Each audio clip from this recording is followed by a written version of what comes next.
Tuesday and Best Bets. This is your home for Kansas City.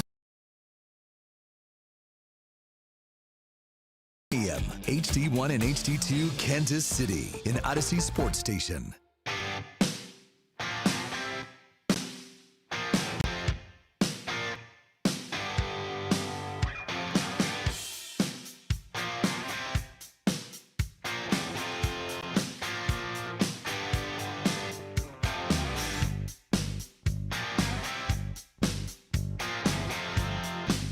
And welcome to After Hours this Friday night. Jay Binkley, my good friend, Chris Uno Cerro, producing the operation.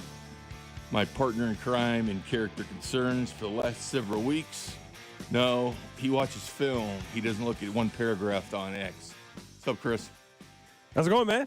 Good, my friend. You and I have been talking about watching football together for the longest time, and finally, we finally get the opportunity to reunite. We always meet on Monday afternoons so we can do our podcast, and then your schedule and my schedule, just different deal. You're different nights usually. Sometimes you're with me, and tonight we actually get to watch a playoff game.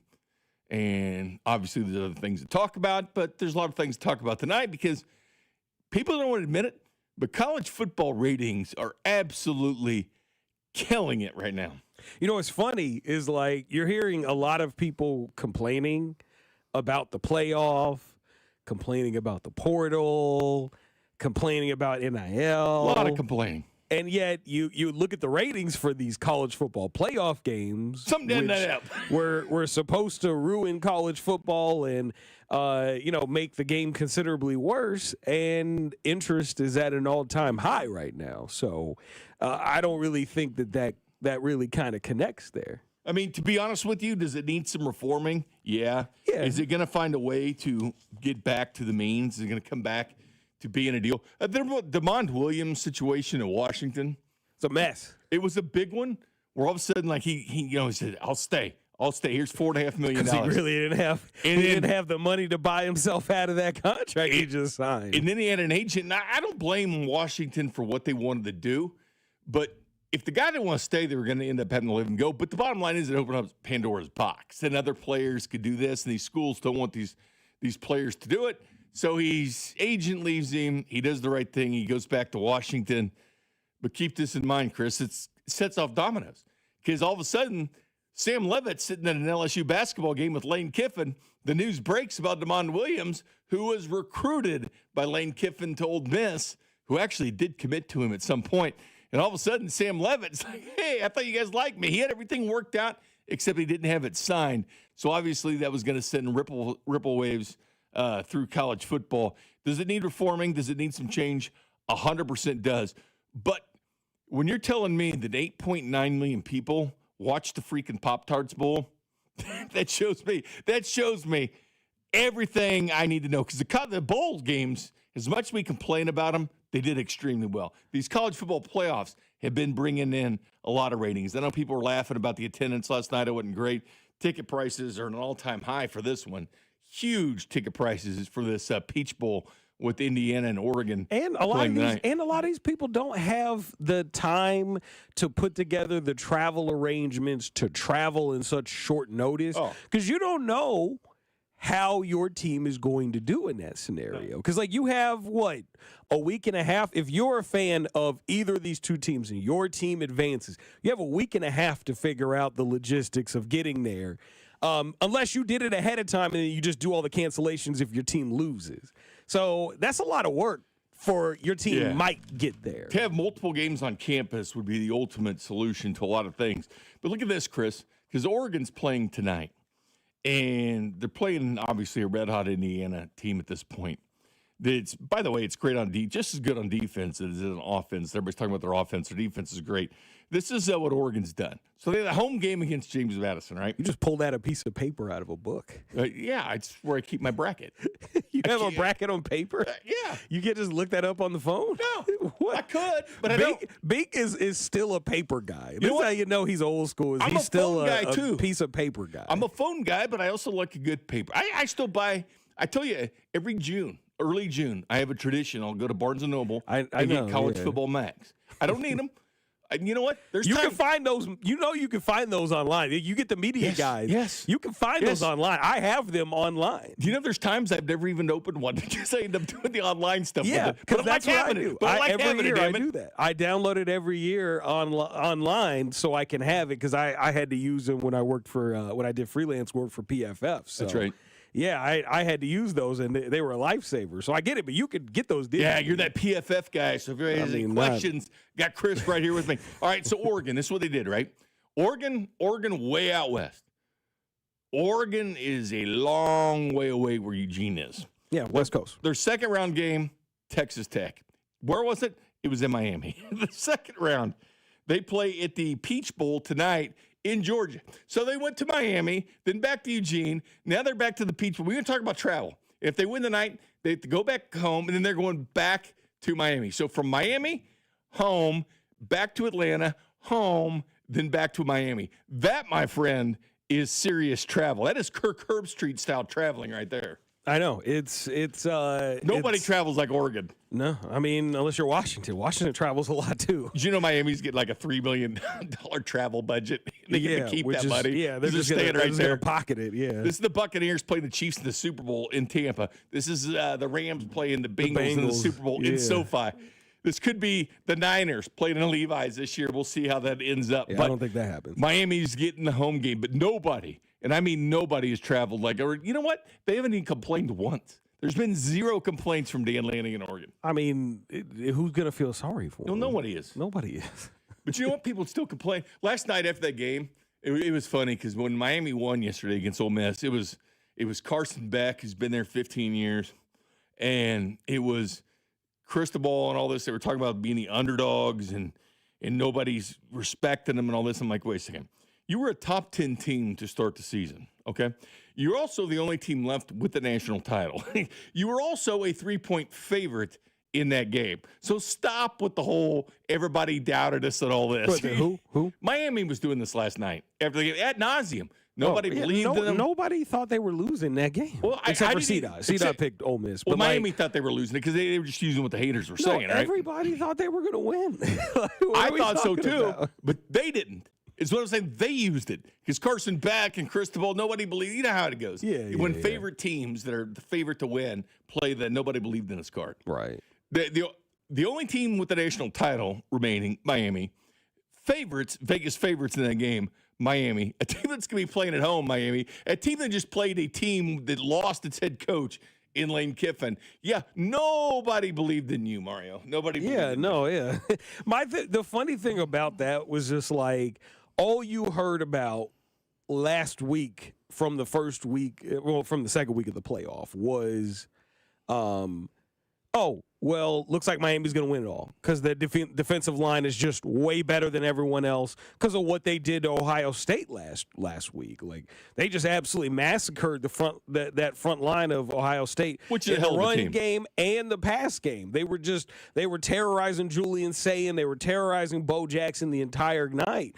So yeah, they were highly thought of. I mean, some people really like Trinidad Chambliss and the rest of that Ole Miss offense, but man, everybody was out here talking about what Miami was doing from a defensive standpoint. So, yeah, miss me with the you doubted us. But I understand at the same time because sometimes you have to be really irrational when you try to motivate yourself. They were playing that card at nauseam. Like, all right, guys, just chill out for a second, man. Yeah. Nobody's doubting you.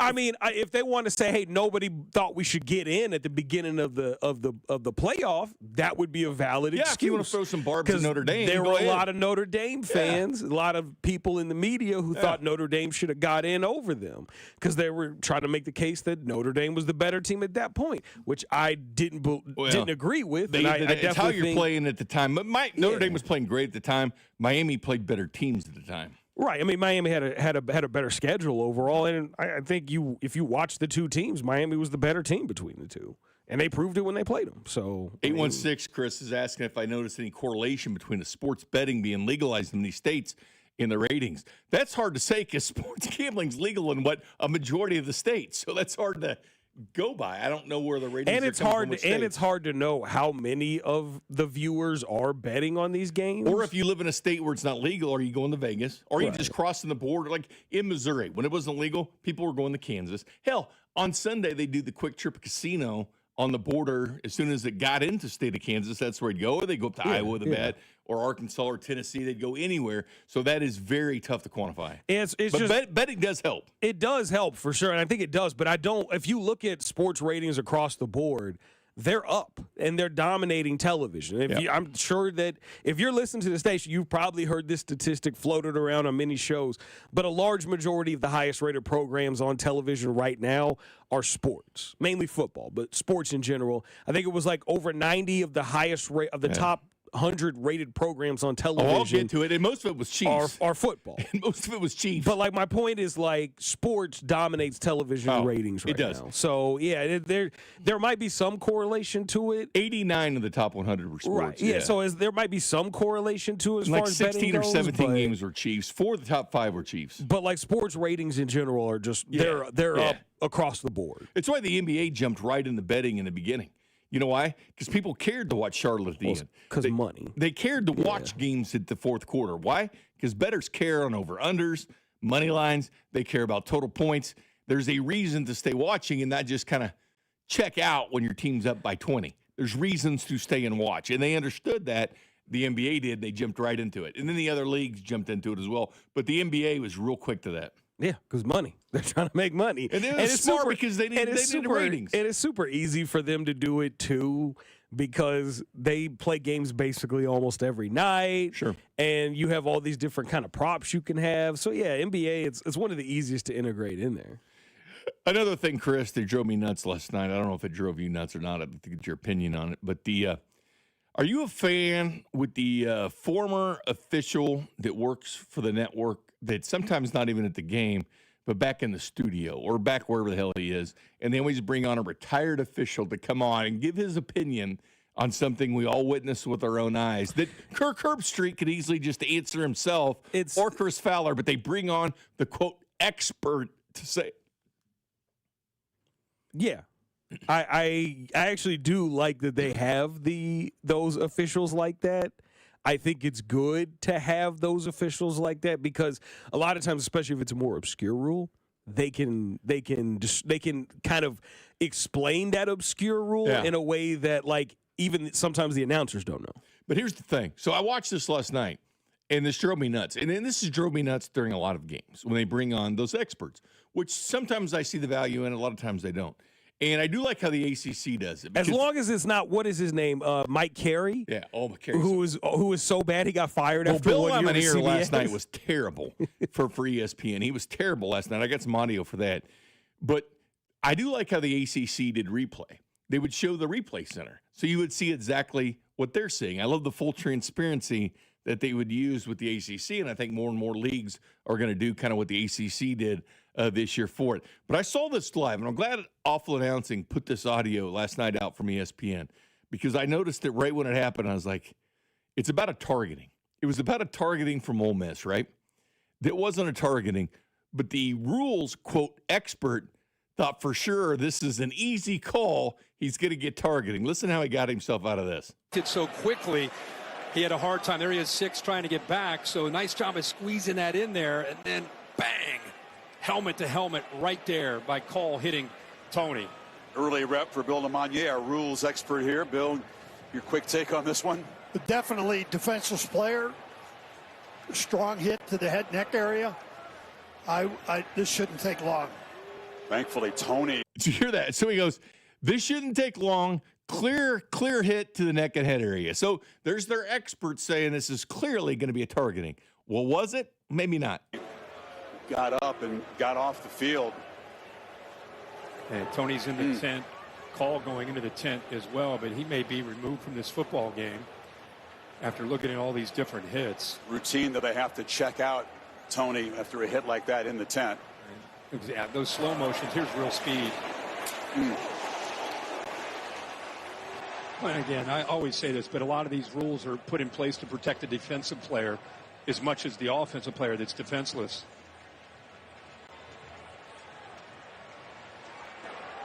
After review, there is no foul for targeting on the play. The result of the play is a first down. You disagree with the replay official. So there was their expert saying, well, it's a clear targeting. Everybody can see that. This won't take long at all. This is what their expert said. Then they come back from it and said, there's no targeting. I mean, so, yes, they do provide value at times, but they're wrong a lot. And Joe Schmo pounding a six-pack at the bar is just as right as this guy is most of the time.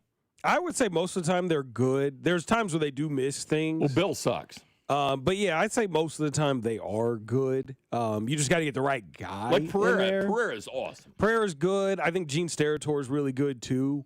Like I said, the only one I have found that was, like, really awful was Mike Carey. He was – when he was calling the games, it felt like he got it wrong every time. I think the pros, the Chiefs-Cowboys game, that was rough.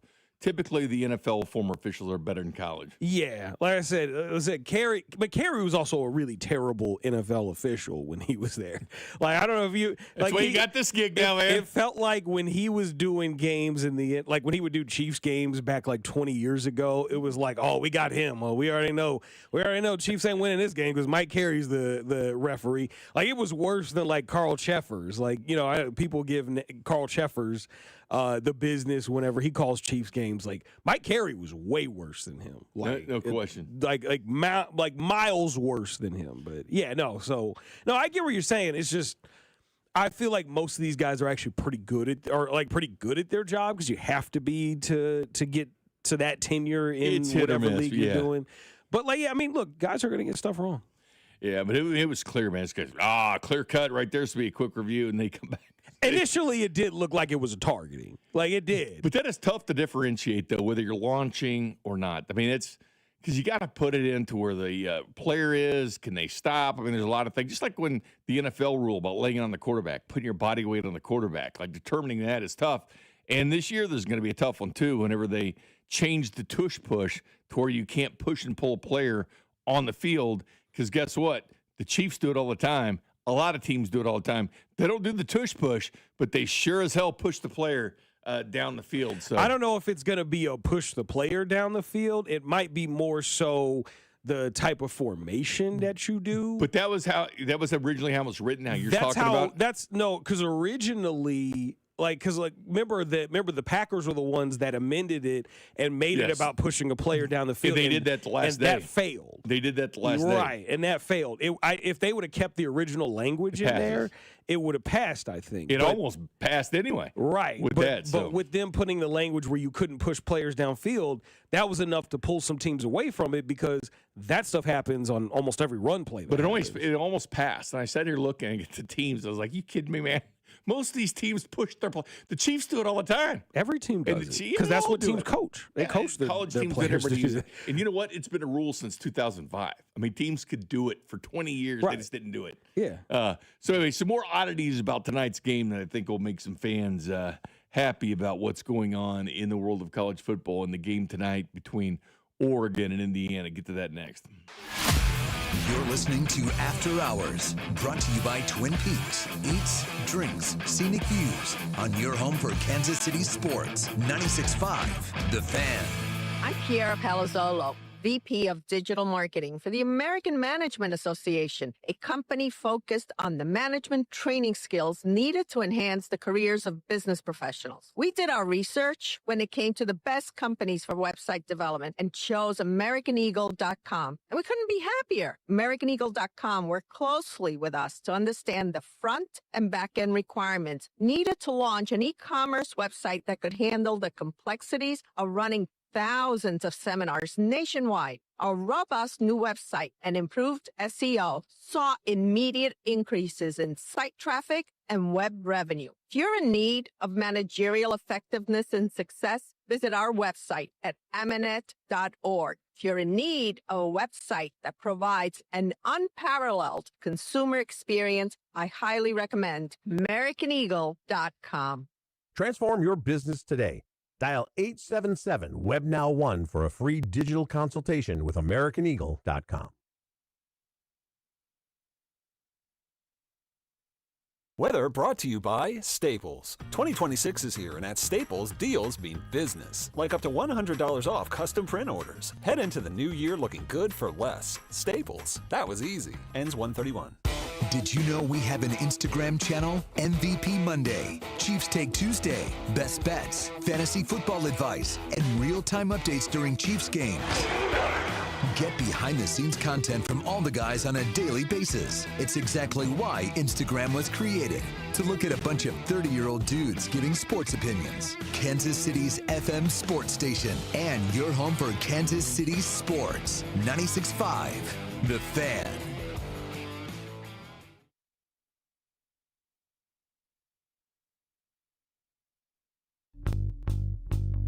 Welcome back to After Hours this Friday night. Jay Binkley, Chris Lucero. That was a quick break. See, for the people here, it's quick stuff. What do you think about this temperature, Chris? You remember earlier this week they were calling for what? Snow?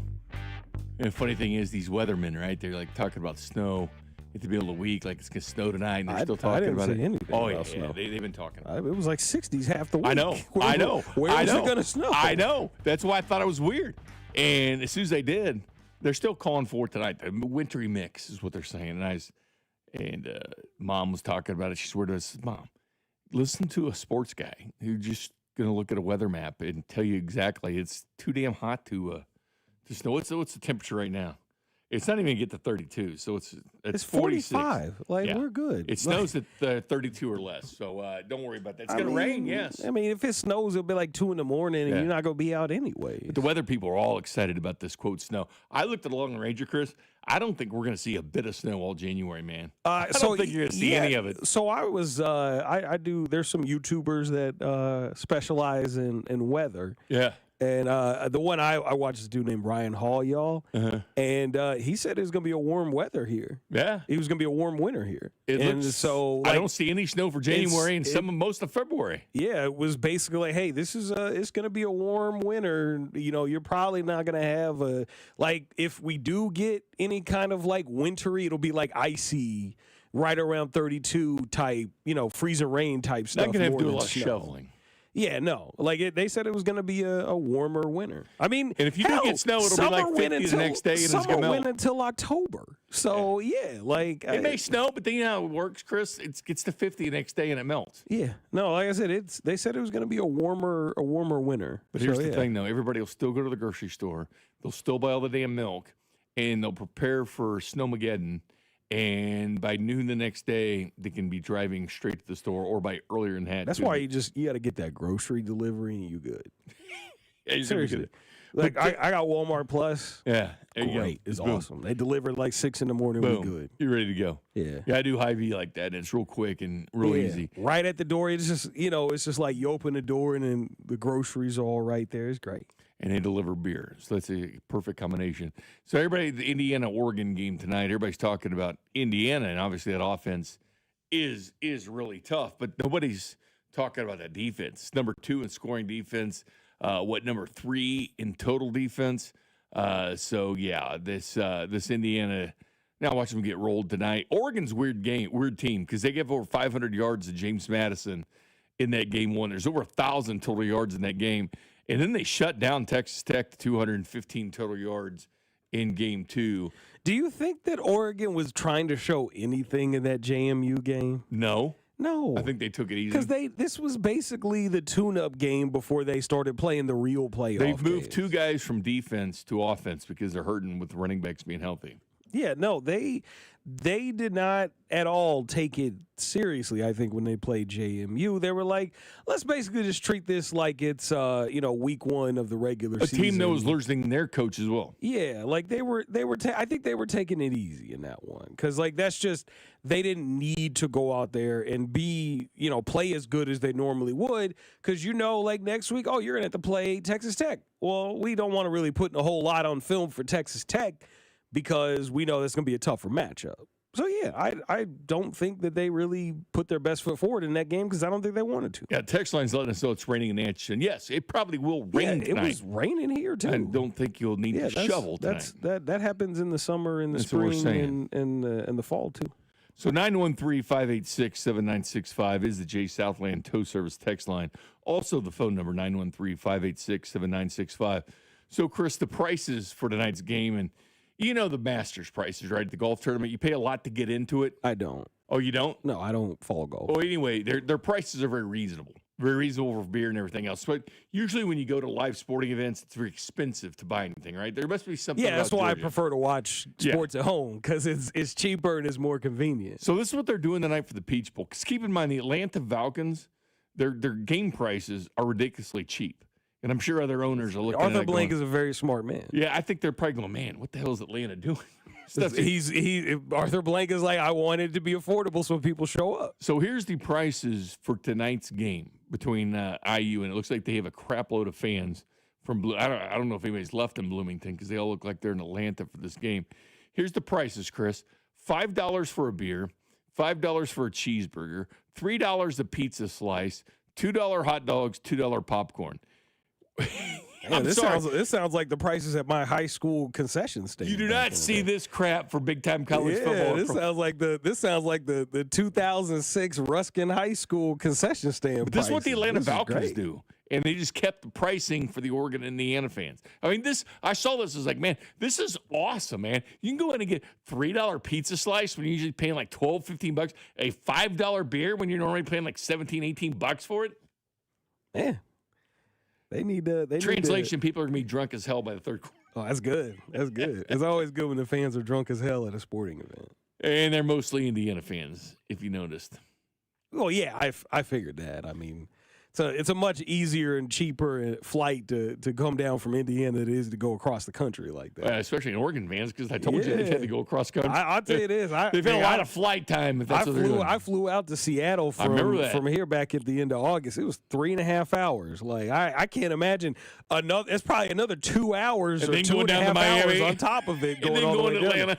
Yeah, nah, I'm good, bro. That's the reason why I'm glad that we're here, because it's about 3.5, 4 hours pretty much anywhere in the country. It's a great thing about being in Kansas City. You're kind of halfway between everything. Yeah, it's great. It's a 1 hour flight to Chicago. Oh, that's great. I'm not driving 8.5 hours. I'm going to just take the 1 hour flight, get dropped off at Midway, and just take the L to downtown. We good. Yeah, it's funny what they're doing. I was listening to Cody and Gold earlier today. They were talking about in Jeff City, there's a politician that wants to change the state football team from the Chiefs for the state of Missouri to the UFL Battlehawks. Cool. I don't care. Like, here's what I was laughing about it. It should be the Missouri Tigers. I was just laughing about it because what are the chances that before the Chiefs move to the 2031 season, the UFL's folded by then? Like, it might be. You might as well give it to the Missouri Tigers. I hope it isn't. I like that there's spring football, but it could happen. No, I enjoy it as well. One more thing before I get into the draft, because people are wanting to obviously. Yeah, people are already asking us about the draft. That's what Chris and I do. We do a lot of draft stuff. That's why we do the draft party every year. Last 2 years have been landing. We hope you can make that. Chris and I do studio coverage for the draft the whole time. Please listen all weekend during the draft. Yeah. We usually a month out, we'll do like a 3-hour show each week regarding the draft. We look at different position groups, bring in different guests. Matt McMillan for the Chiefs, or I bring different draft guys on and stuff. But the last thing, I know it's kind of going around and people are talking about it. Carson Beck last night, right? He's on his 7th year. He's playing for Miami this year. He takes over for Cam Ward, who went to being the number 1 pick in the draft.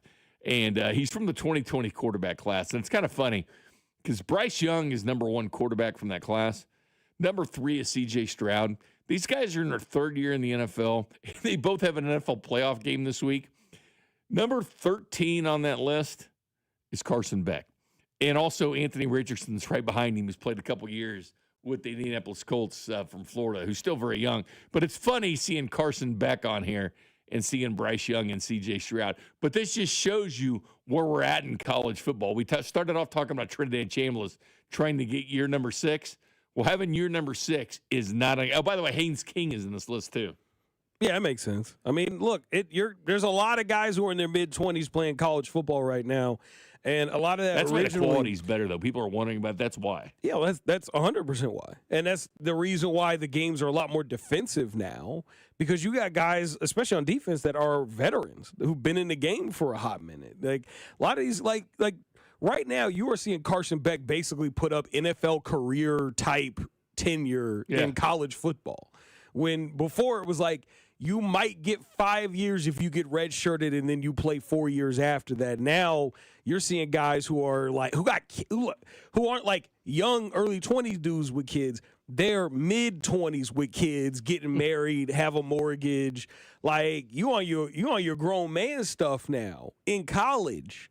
And that's real different. And some people got a problem with it. I don't, because at the end of the day, like, college football is and has always been a minor league for the NFL. And, just like you see in like minor leagues with other sports, sometimes it takes people longer to get to the next level, and some people just aren't good enough to get to the next level. Before I take a timeout, Chris, that Masters golf tour I was telling you about because of Georgia, because looking at these Georgia prices, domestic beer $2.75, import beer $3. It's at the golf. I mean, keep in mind, these tickets are very expensive. Again, that's a good question.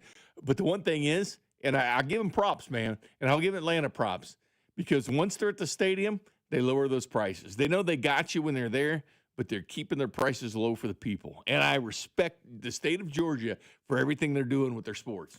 Yeah, I mean, I said I think that should be the model for everyone. Oh, agree. I just look in a time where it is becoming incredibly convenient to watch sports at home. To be able to just turn the TV on and you can see, like, I got it on the ESPN2 broadcast, which is the field pass. So there's no announcers. It's the Madden view. It's not quite all 22, but it's pretty close. To do next year. Yeah, it's got the Madden view behind the offense. It's awesome. I just wish they had the announcers in it piped in so you could hear that too. They're not doing McAfee on 2? Maybe. I don't know. I don't like McAfee, so I don't want to hear any. I don't want to hear. Well, SEC Network does things. Maybe they're doing the McAfee thing on one of the other channels, ACC but I'm not going to watch it. Here, I get what they're bringing back for the championship game, the coaches' film room. Because that's something they've gone away with the last 3 years, like those ex-coaches. Yeah, I think I remember that. Yeah, because they had Saban on there one year. But some of them are current coaches, like Steve Adazio. The problem is they're only using guys that work for them, right? Like Clausen and Odazio and stuff like this. They're only using the coaches that are currently on their payroll. Look, they have a bunch of coaches that they pay money to that work for them. But I'm bringing back like James Franklin and guys like that. Yeah. Like I'd rather see those guys. I'm fine if you like Steve Adazio was the O-line coach and the offensive coordinator when Tebow was I also wouldn't mind seeing a guy that's in the Final Four. Like, I wouldn't mind seeing Pete Golding in this thing, too, just to kind of talk about the teams currently that are playing. Yeah, I'm fine with them having their own. Like, if Dan Lanning loses tonight, I'd rather see Dan Lanning in this. I'm cool with them having their own people in it. Because, like, look, if you're that coach's film room is a good deal. Yeah, I'll probably record it and check it out. But, no, I like the field pass. Oh, no, this is the one with McAfee. Oh, I got to switch out McAfee. I'm switching out of this. It might be ESPN News. Yeah, it might be News. I'm switching out of one because I'm not. They use them all. Yeah, I'm good on McAfee. But Peacock's doing that next year. You know that? You can turn the announcers off. Yeah, I know. I would like to have the announcers. But anyway, everybody's complaining about the Peacock and stuff like this. Yeah, let me. It's still a hell of a lot cheaper than going to a game. Let me see. But you're right. When you look at some of these prices, $700-800 to get in and stuff like this, and people are thinking, you know what? I could have Peacock, ESPN Plus. I could have Amazon Prime. I could have all this for one ticket price for one game. I could have all these streaming services, even though it's expensive. I get it. Oh, I don't Paramount Plus, I don't have all those. of it. I got Peacock and I got Netflix, and I'm about to cancel Peacock once the Olympics are done. Yeah, they do a lot of Olympic stuff. Once Olympics are done and Gold Zone is done, I'm canceling it. Well, people are freaking out this week about the NFL game because NBC's got a game this week, and they're freaking out that it's Peacock, but it's also Amazon on NBC. Prime. And Amazon Prime has the Bears and Packers. But that's the only true streaming game is that one on Amazon because the Peacock one, it's also on NBC. Like they were leaving that out. It's also that was a marketing thing. Well, yeah, but Rabbit Ears could honestly get you every single game except one, the Amazon Prime game. Yeah, but the Peacock game is being shown on NBC as well, so don't freak out because it will be a free game. Okay, yeah, ESPNU has a Skycast. We're good. I don't want to see McAfee on my TV. You found it. You're good to find it. I've got it on mute because I've got to do this show. Well, me too. I don't want to see McAfee's face. So anyway. Well, I'll sit here and watch, I guess, McElroy. Regardless, we'll talk some NFL. They got McDonough on the call? Oh, he's going to lose his voice in the fourth quarter. I actually think they do a pretty good job on this broadcast. But we'll talk about that some too. But the NFL draft and everybody's opinion, because keep in mind, watching these games is a lot of fun for Chiefs fans. And the reason you know it, because we see it. And all these, it's why you see fights with ex-Chiefs players and stuff talking about, everybody's got their opinion on which draft pick, and it's only going to get bigger. Up until we get to the draft, everybody's got an opinion. It's hard to say who's wrong and who's right, but it's fun because everybody likes the NFL draft. Chiefs are drafting 9th. That's big news for Kansas City. That's the one good thing about this season. We'll discuss that next. You're listening to After Hours, brought to you by Twin Peaks. Eats, drinks, scenic views on your home for Kansas City sports. 96.5, The Fan. Tonight, expect light rain transitioning to rain and snow with a low of 29. I know that hiring can be challenging. You need someone to match your role perfectly. Well, now you can meet them fast on ZipRecruiter. Build your team, build it sooner. Meet your match on ZipRecruiter. Just head to ZipRecruiter.com/free right now to try it for free. That's ZipRecruiter.com/free. Meet your match on ZipRecruiter. Try it free. Oh, how's that flu, babe? Did you take DayQuil Intense Flu yet? Nah, I got this. Ugh, okay, I don't got this. You stay on the couch, and I'll grab the DayQuil. Undo your flu symptoms with DayQuil Intense Flu. DayQuil Intense Flu provides powerful relief of your flu symptoms. I'm ready for that to-do list. Wow, you do got this. DayQuil Intense Flu. The daytime coughing, aching, fever, under your flu medicine. Use as directed, keep out of reach of children. Men, the new year is here, and if you're like many of us, you're ready to improve your health. But if you're feeling low energy, not sleeping well, or not seeing results in the gym, keeping that resolution can be tough. This is Jeff for Heartland Men's Health, and if those symptoms sound familiar, we can likely help. They often point to low testosterone, and treating low T is what we do. But this year, we're also helping men go further with 4 targeted body composition plans featuring growth hormone peptides, NAD+, GLP-1s, PDA, and more. Designed to boost energy, support metabolism, enhance recovery, and accelerate fat loss. With our low T treatments combined with our body composition programs, most men notice real improvements. More energy, better focus, improved sleep, stronger workouts, and often a renewed sex drive as well. So call us. Your initial visit is just $99 and includes blood work and a medical consult. And if you start on treatment the same day, your visit is free. Call 844-447-6600 or visit heartlandmenshealth.com. Featured therapies are compounded and have not been evaluated nor approved by the FDA. Provider prescription required. See website for details.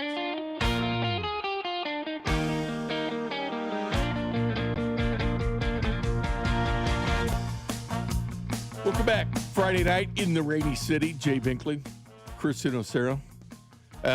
Chris, speaking of television, you figured out where the Royals are going to be next year?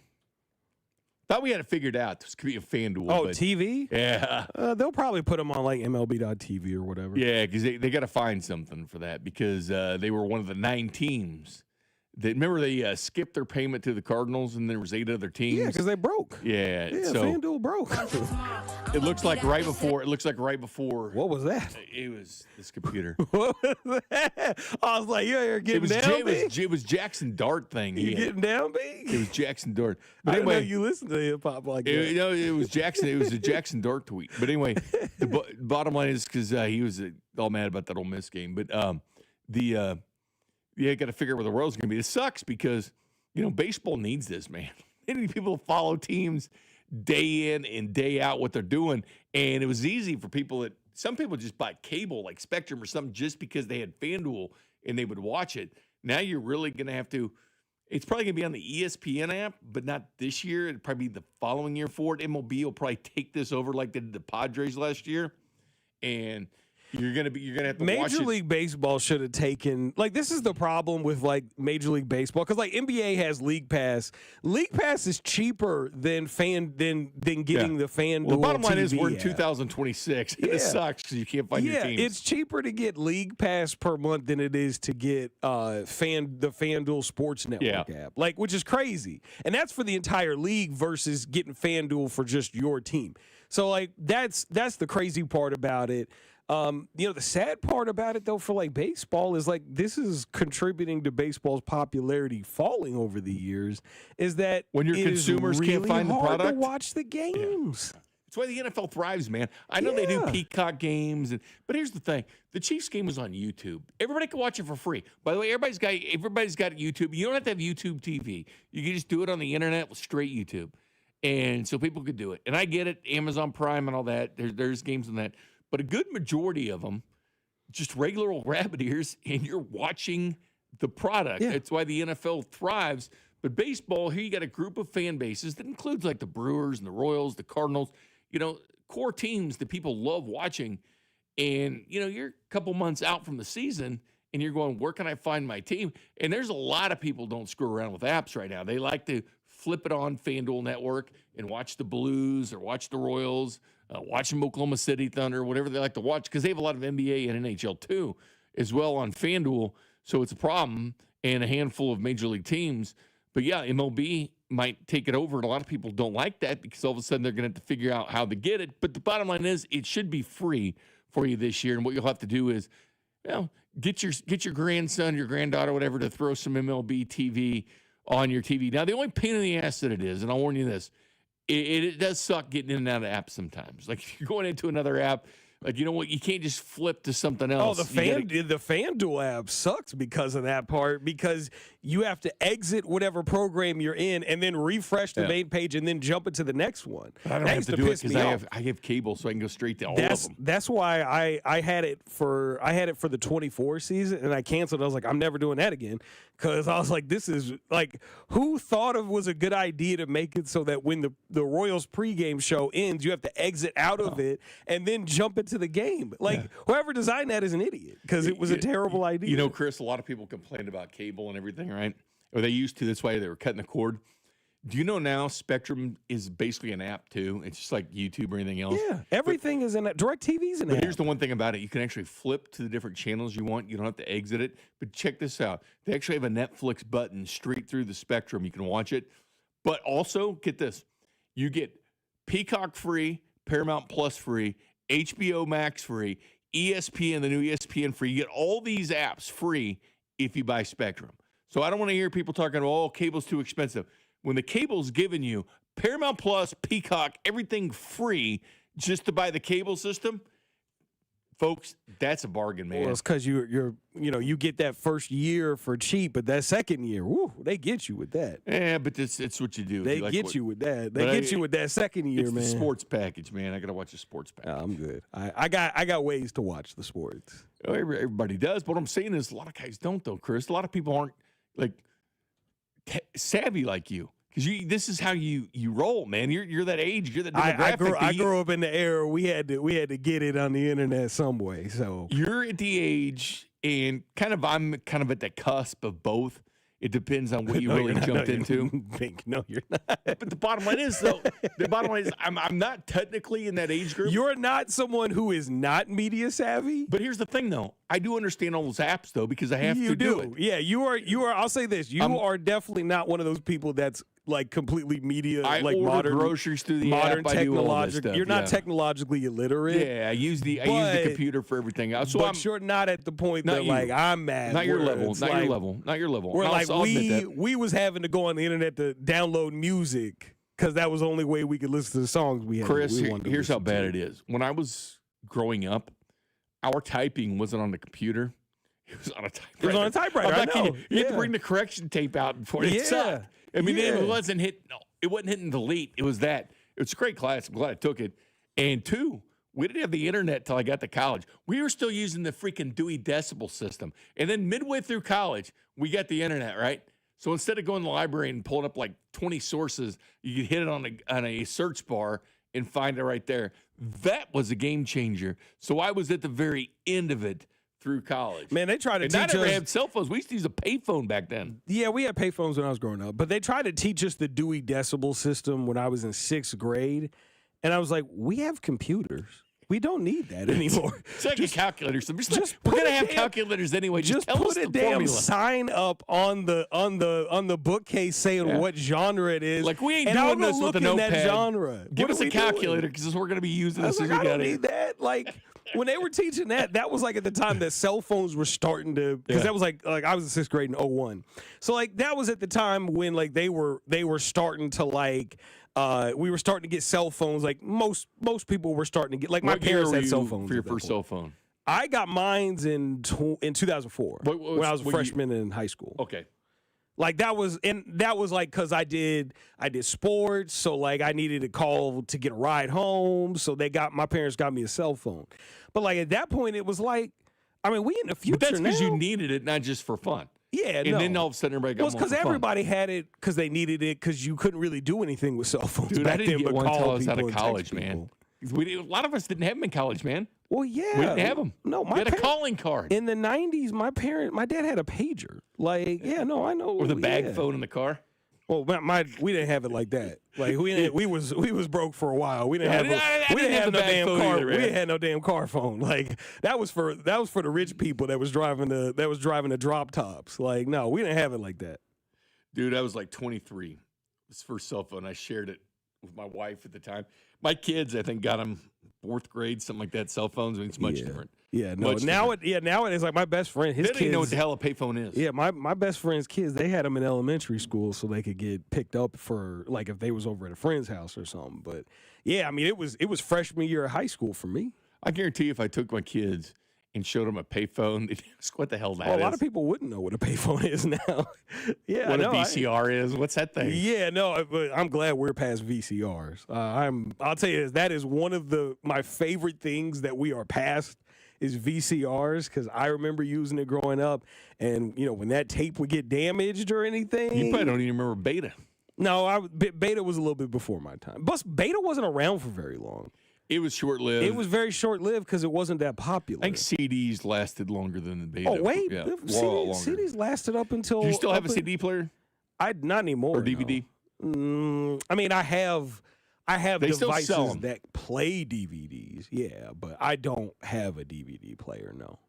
Nowadays, you have your movies stored on. Actually, I think my deal. girlfriend still has a DVD player. Which I somewhere. do know how to do that because I do have movies stored on apps. Yeah. Well, you could go watch movies on YouTube right now. I don't see. They have whole ass movies on YouTube right now. If you had a scale 0 to 10, I'd probably be a 5. On what? Just knowing to. Yeah, apps I know. I'm probably like an 8. Tickets. I'm probably like 8. There's like some stuff I'm just learning about, but yeah, no, I'm pretty up there. Well, because we have to, because at our work or something. Obviously, we do the Chiefs and the Royals at 96.5. But if we ever get tickets to anything, it's all done digitally. So you got to have an account. Which is one of my favorite technological advances. Not having to have a paper ticket anymore. That's huge. You don't have to go pick them up. I love that. You don't have to pick them up. He's right in your mailbox. Yeah, we get free tickets to stuff here. They just send it to us. It's a game changer. Just get our email and just send it to us. It's great. It's a game changer. I have to drive all the way up here and pick up the tickets. Oh, that's nice. Well, regardless, I wanted to talk NFL draft, but Chris and I blew past that talking about technology. Talking about how old we are. It's not how old we are, but it's like when you deal with your parents and other people. I mean, there's a lot of people. If there's somebody who's 21 listening to this right now, we sound like old people. We do. Talking about payphones and VCRs. But there's a lot of things out there, and gals are driving around going, yeah, I remember that crap, man. It's probably, most of our listeners do, because most of our listeners are in that age group. But there's probably some that are listening like, what is a VCR? Yeah, I get it, man. But what is a beta?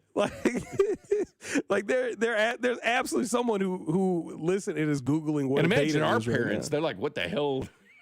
Oh yeah. And see, this is why baseball got caught in the crunch, because their average viewers were the oldest demographic in all of sports. Which like and all still are. Which like football's getting, all the sports are getting up there except the NBA and soccer. But yeah. like that's definitely baseball's the oldest. And that's what hurt baseball, because everything with baseball was digital tickets. Right. You didn't get to pay with cash anymore. You had to get your parking and stuff like that. And the problem is their main demographic that was watching the game wants a ticket. They want to pay for their parking and cash when they drive in there. That was their main demographic, and they weren't able to do it until things changed, like their grandkids or their kids. Do you still carry cash? No, I do. I do. Still? But I don't Really? use it very often. Man, my girlfriend's cousin paid me in cash.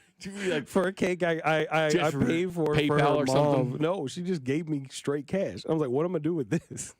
I was like, what is this? Like, it's 2025. What are we doing?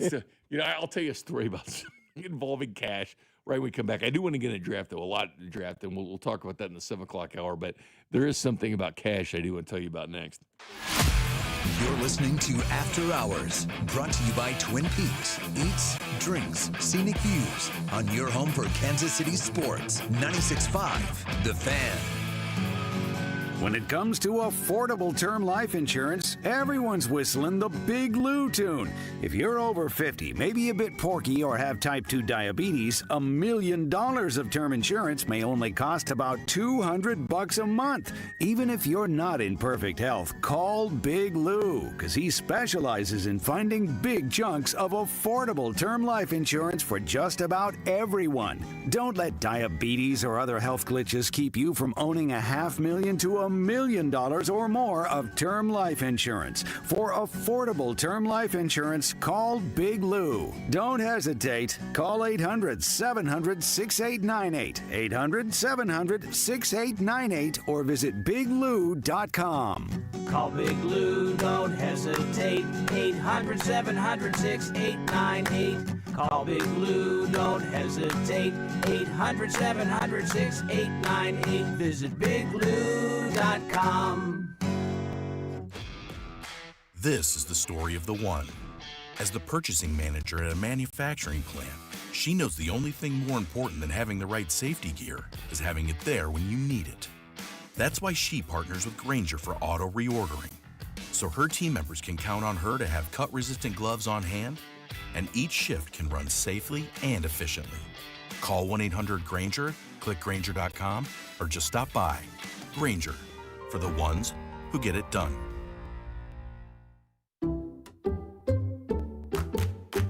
Did you hear?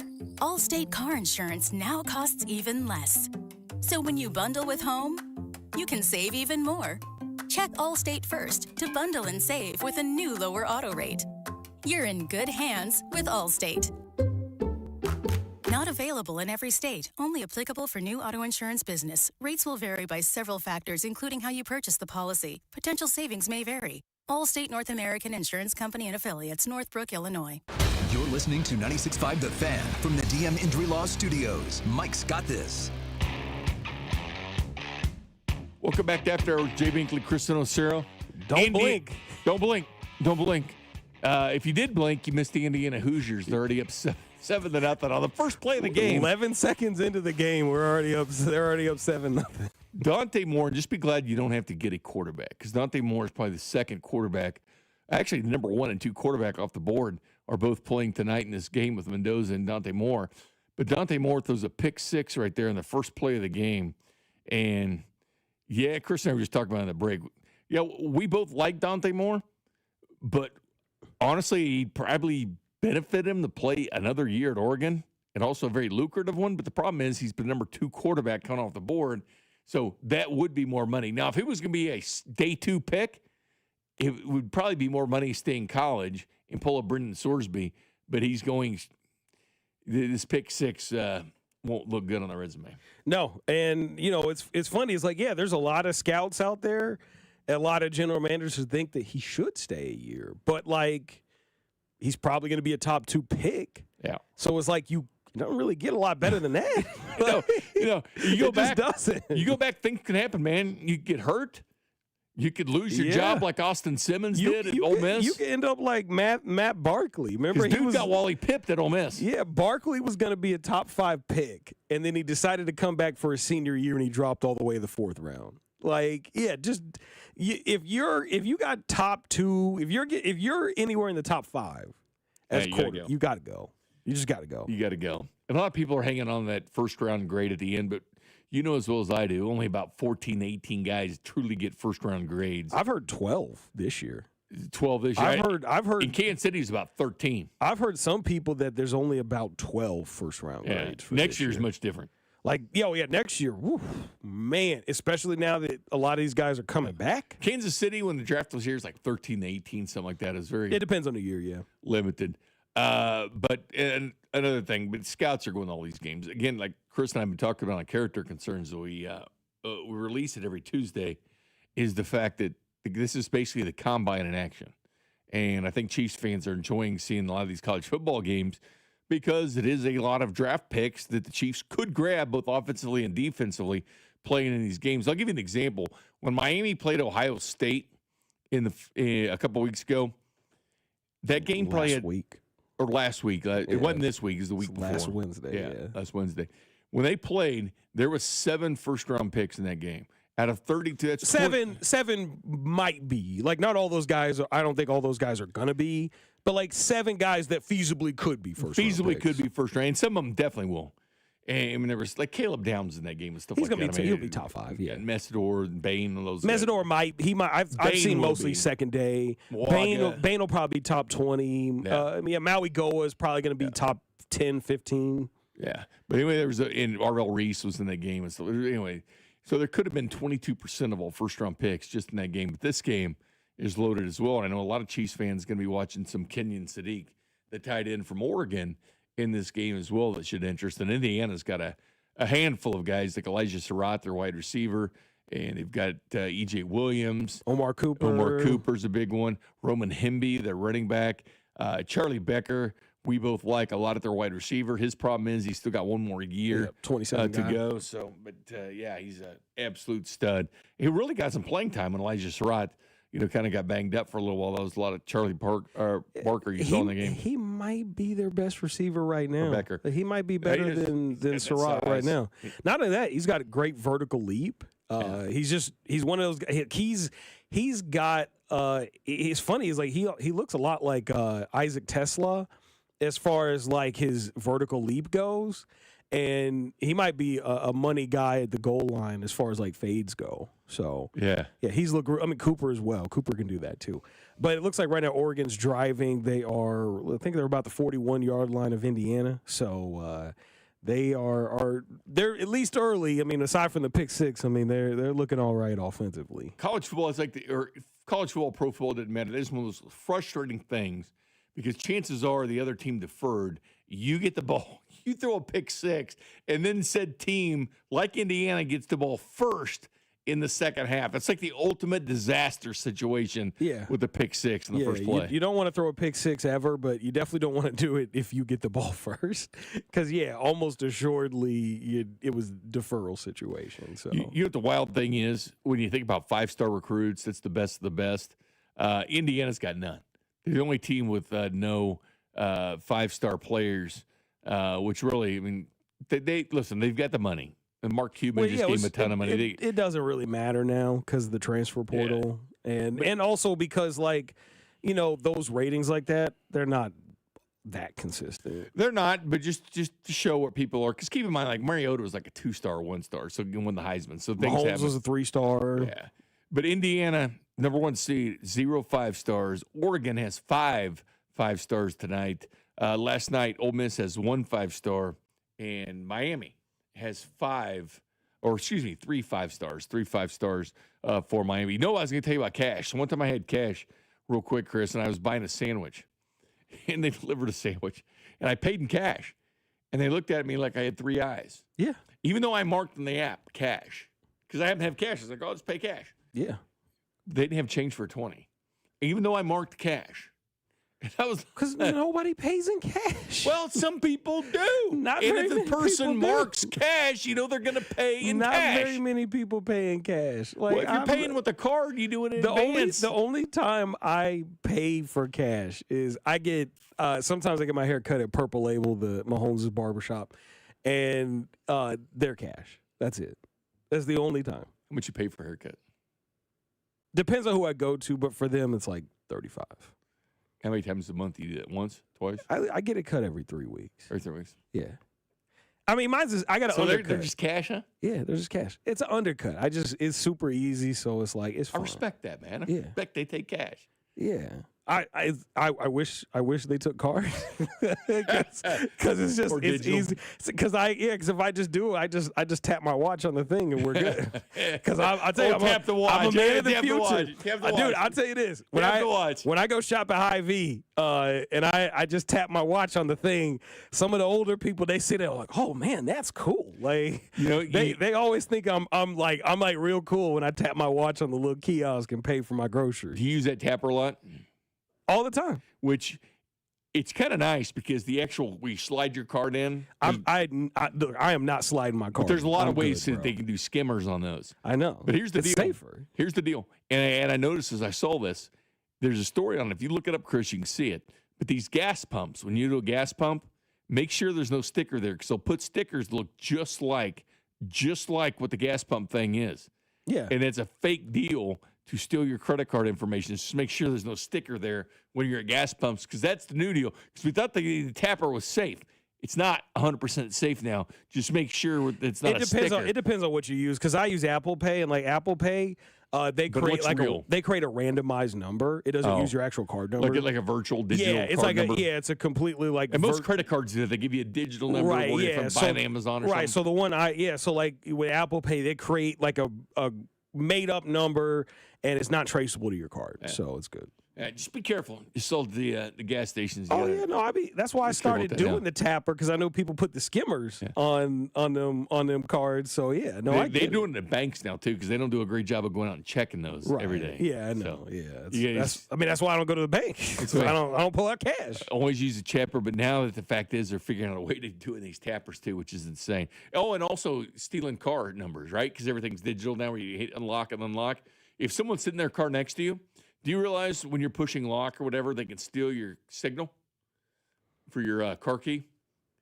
That's why a lot of people, the smartest thing to do is just hit lock on the actual button when you get out of the car instead of push the thing. Yeah, I don't do that. Because people can easily steal your signal. I just do it on my handle. But once they steal your signal, they're good to steal that car.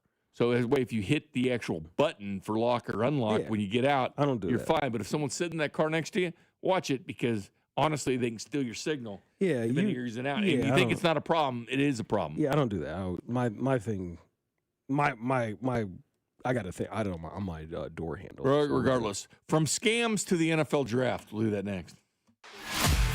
You're listening to After Hours, brought to you by Twin Peaks. Eats, drinks, scenic views on your home for Kansas City sports. 96.5, The Fan. This is the story of the one. As an HVAC technician, he and his digital multimeter are in high demand. So when a noisy office HVAC turns out to be a failing blower motor, he doesn't break a sweat. With Grainger's easy-to-use website and product information, he selects the product he needs to keep everything humming right along. Call 1-800-GRAINGER, click Grainger.com, or just stop by.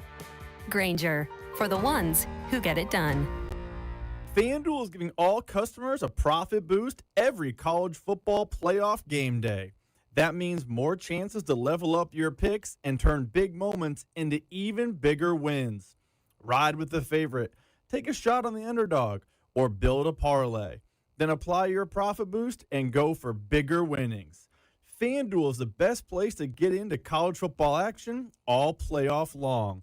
And when you win, you'll get paid instantly.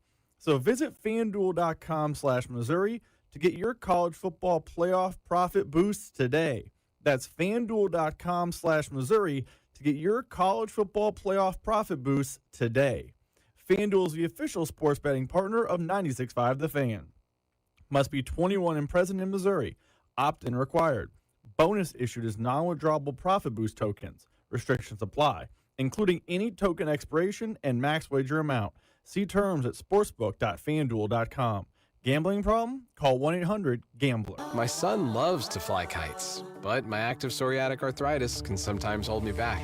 Now with Skyrizi to treat my skin and joints, I'm ready to go. Skyrizi, Risankizumab Riza, a prescription-only 150 milligram injection for adults, helps with less joint pain, stiffness, swelling, and fatigue. For those who also have plaque psoriasis, 90% clearer skin is possible with just 4 doses a year after 2 starter doses. Don't use if allergic to Skyrizi. Serious allergic reactions and an increased risk of infections or a lower ability to fight them may occur. Before treatment, your doctor should check for infection and tuberculosis. Tell your doctor if you have an infection or symptoms such as fever, sweats, chills, muscle aches, or cough, or if you plan to or recently received a vaccine. With Skyrizi, there's nothing like clearer skin and better movement, and that means everything. Ask your doctor about Skyrizi today and visit Skyrizi.com or call 1-866-SKYRIZI to learn more. Fresco and Dusty, weekdays 6 to 10 on Kansas City's FM sports station. 96.5 The Fan, KFNC FM and AM, HD1 and HD2 Kansas City, an Odyssey sports station.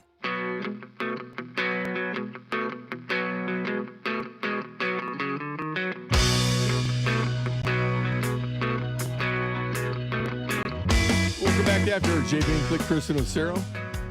Actually do the character concerns as well. So it's Chris and I are usually talking about draft picks at the end of the first round and who might be left.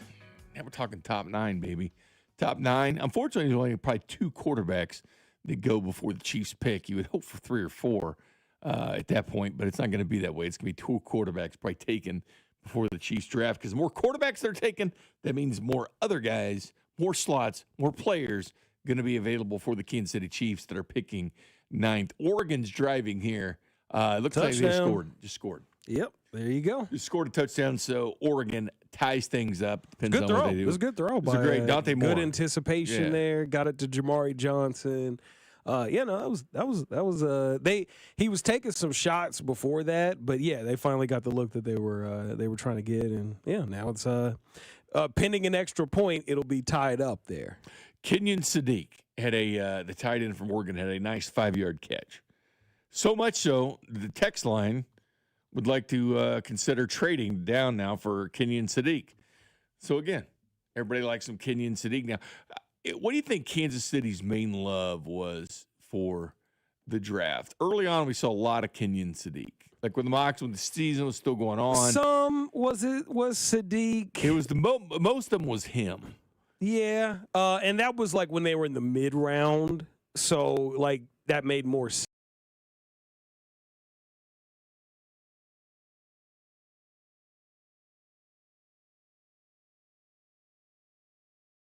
I think it depends on how he shows out. You know, I don't know if he's gonna be at the Senior Bowl. I haven't looked to see if he was, if he accepted an invite to that or the Shrine Bowl. But you know, I'd imagine he's probably going to be at one of those. And he could definitely work his way up there if he looks good at the combine. He could work his way up that way too. So I think he could be between 15 and 20. If you wanted to. Chiefs are going to be sitting there right there with Spencer Fano. They're not going to go offensive tackle there. They don't need at that point. Jeremiah Love's going to be sitting around there. Caleb Downs, the safety from Ohio He's not State. going to be there. I think he's going to be gone earlier. I think he's a top 5 pick. Me too. But sitting around where the Chiefs are, David Bailey, maybe. Keldrick Falk, maybe. Peter Woods, defensive lineman from Clemson. Mansour Delane out of LSU. Could be. I don't think you're going to be able to get Peter Woods, but Mekhi maybe. Lemon might actually be there. I think he will be there. And then, of course, there's Tyson as well. Carnell Tate did not have a good playoff game, obviously, so he's probably going to slip a bit. But the bottom line is guys slip, and then all of a sudden they go to the combine, and they go right back up. Carnell Tate and a lot of mocks still have him as a top 10 pick. With this receiver class, they definitely think he's right there, with the Mekhi Lemon kind of at the top there. Jordan Tyson, one of the best receivers. He does run the best routes. As far as these receivers. But a lot of happens, what's he run? Because some people are, thinking mid 4.5s. That could bring you back, or mid 4.5s to 4.6. But he does have that caveat of being a great route runner and extremely smart with the football and a great catch radius because he's 6'3". He fights for the ball in competition very well. But the bottom line is, this draft is interesting. Mentioned Kenyon Sadiq. People liked him early, like Jeremiah Love. Now they're like Ruben Bain a lot. The edge out of Miami. That's a highly talked about player, and that'll change. It'll change weekly. I call them flavor of the weeks. Players, people see a write up about a player because Chiefs Twitter now. They like Ruben Bain. Or they watched one game and they were like, "Yep, that's our guy." I've seen a ton of Ruben Bain breakdowns and all this. People that haven't watched Ruben Bain all year. They've watched the Texas A&M game in the playoffs, and they love that. But they won't mention last night's game, but they'll mention that A&M game.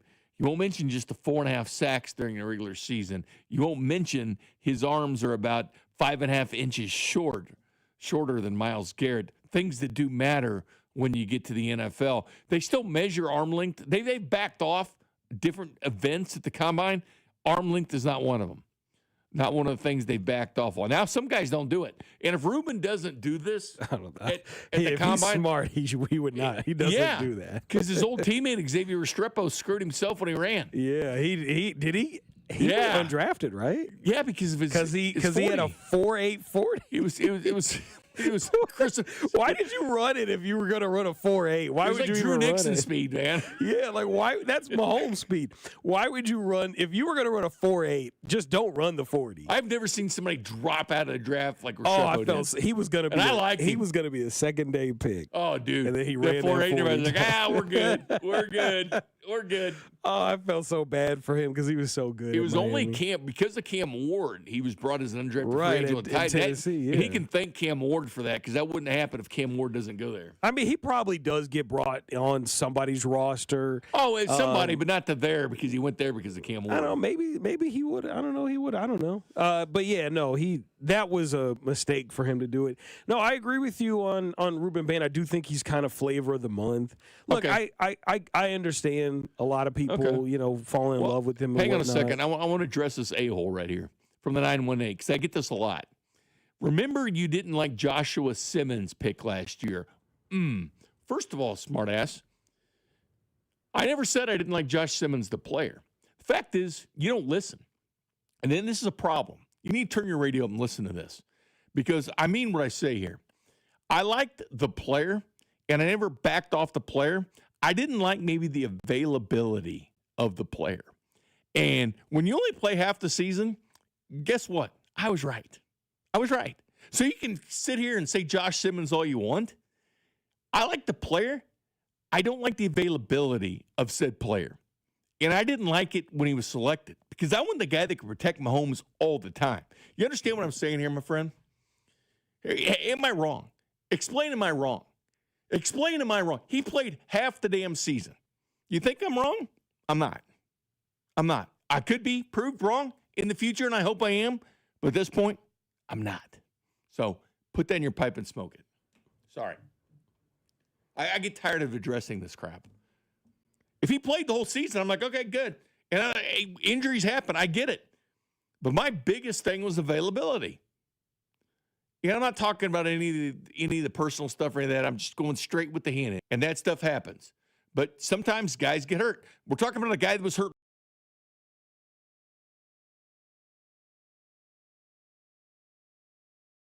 And answer me this. Did Ohio State struggle not having Josh Simmons from October on? No.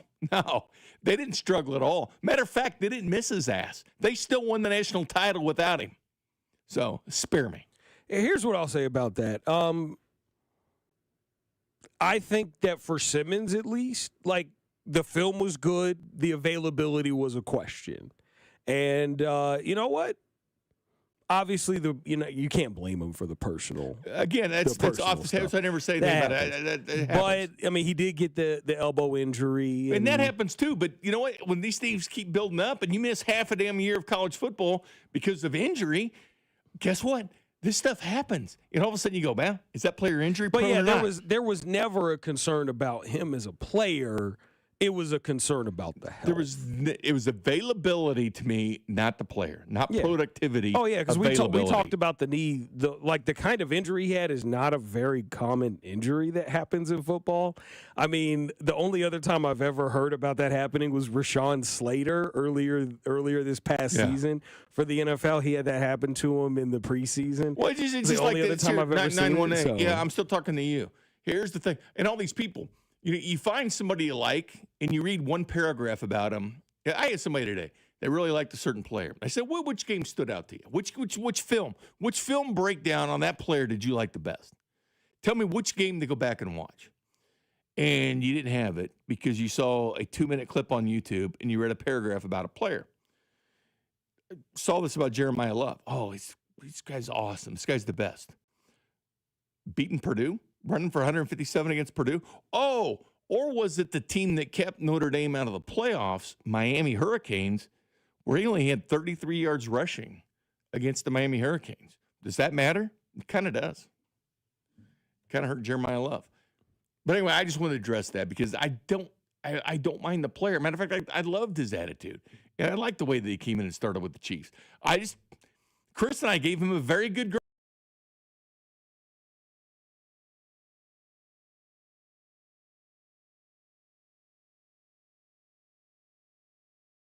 Something that was kind of a rumor floating around. There was rumors floating around about character concerns. Yeah, but there was never any credible. There was nothing ever credible about his character. The biggest concern that we always heard about him was the knee injury, because it was a rare knee injury that happens, and when you have that, you do have to consider. That's why he fell all the way to 32, because it's not a very common injury that happens, and so you have to consider that, because the recovery is a little different. It could be more serious. It could be less serious. You just don't know. So, I mean, that's the reason why, like, for the Chiefs, I think they were very surprised at how he ended up performing in the offseason, because they weren't sure if he was going to be available during the start of the season. Yeah, and that is a concern. And I heard CDOT today talking, should they look into getting a mid-round left tackle or bringing a veteran left tackle? Excuse me, more bringing a veteran left tackle for the Chiefs. Maybe so. I will say this. You can't go half a damn season throwing in an Asa Polle. You can't go half a season using Jalen Moore there. You need Josh Simmons there because he was your best offensive lineman. To protect Patrick Mahomes, you got to have a left tackle. You can't have a part-time employee. You can't. Like I said, I mean, at this point now, we both like the pick. We both gave him an A minus for how he performed this year. So, yeah, it doesn't matter anymore. Yeah, do I feel the same way about guys giving up on plays? I don't like it. I've never talked about Chris Jones. I've never liked it, but I do look at other factors, too, like how many snaps you playing. You play more snaps than anybody else? Are you getting double-teamed by everybody else? Are you out of juice? Are you out of energy? Did you make one mistake? Can you overlook that? Are you a productive player? There's a lot of things that go into equations with veteran football players about taking plays off or not. And I know a lot of people like Ruben Bain, and I see this on the text line. I see it elsewhere. Listen, there's some games he dominates, man. He does. But again, his arms are 5.5 inches shorter than Myles Garrett. And then I get to, well, Myles Garrett's a special player. You can't compare him to him. It's like, huh? It's a top 10 pick. He should have decent arm length. No, Ruben Bain's arms are going to dictate he moves to the inside. It's common knowledge. Ruben Bain's probably going to move to 3 technique on the inside. I mean, I've literally seen numerous things where you have execs out there that are saying he's probably going to have to move inside the defensive tackle. He's probably going to have to move to the inside, and this is just what happens. And the arm length is kind of a big deal. And Andy Reid's never drafted an offensive tackle with less than 34-inch arms, except once, Josh Simmons. He had 33. That's the only tackle that they've drafted with less than 34-inch. It matters to some guys. It matters to him. This guy's been to 5 of the last 6 Super Bowls. I think he knows what he's doing. But this stuff matters. How you dominate Purdue or how you dominate East Tennessee State than when you're playing the Buffalo Bills. That's a big – or playing the Philadelphia Eagles. There's a little bit difference in quality of player you're playing against than playing Pittsburgh Panthers, okay? A different quality when you get to the NFL, which is the best of the best. You're playing college offensive tackles that probably aren't even going to be drafted. Probably be selling Geico insurance in a couple of years. Not even in the NFL, not the best of the best. So, yes, arm length does matter, or they wouldn't measure it anymore. Yeah, like I said, my thing for Bain, like I get why people like him because, man, he was real good against Ohio State. And, that game, I think, made him a ton of money. But, yeah, I mean, look, the arm length does matter, and you kind of saw it on display in last night's game. He was not as dominant. He was good, especially in the fourth quarter, but he definitely wasn't getting the quick wins that he was getting the week before. And a lot of the wins he was getting the week before was because of the kind of stunts he was running, because they were, early on in the game, they were having him stunt to the inside. And, that certainly makes it a lot easier for him because he's using his mobility, not his arm length or anything. And so it worked.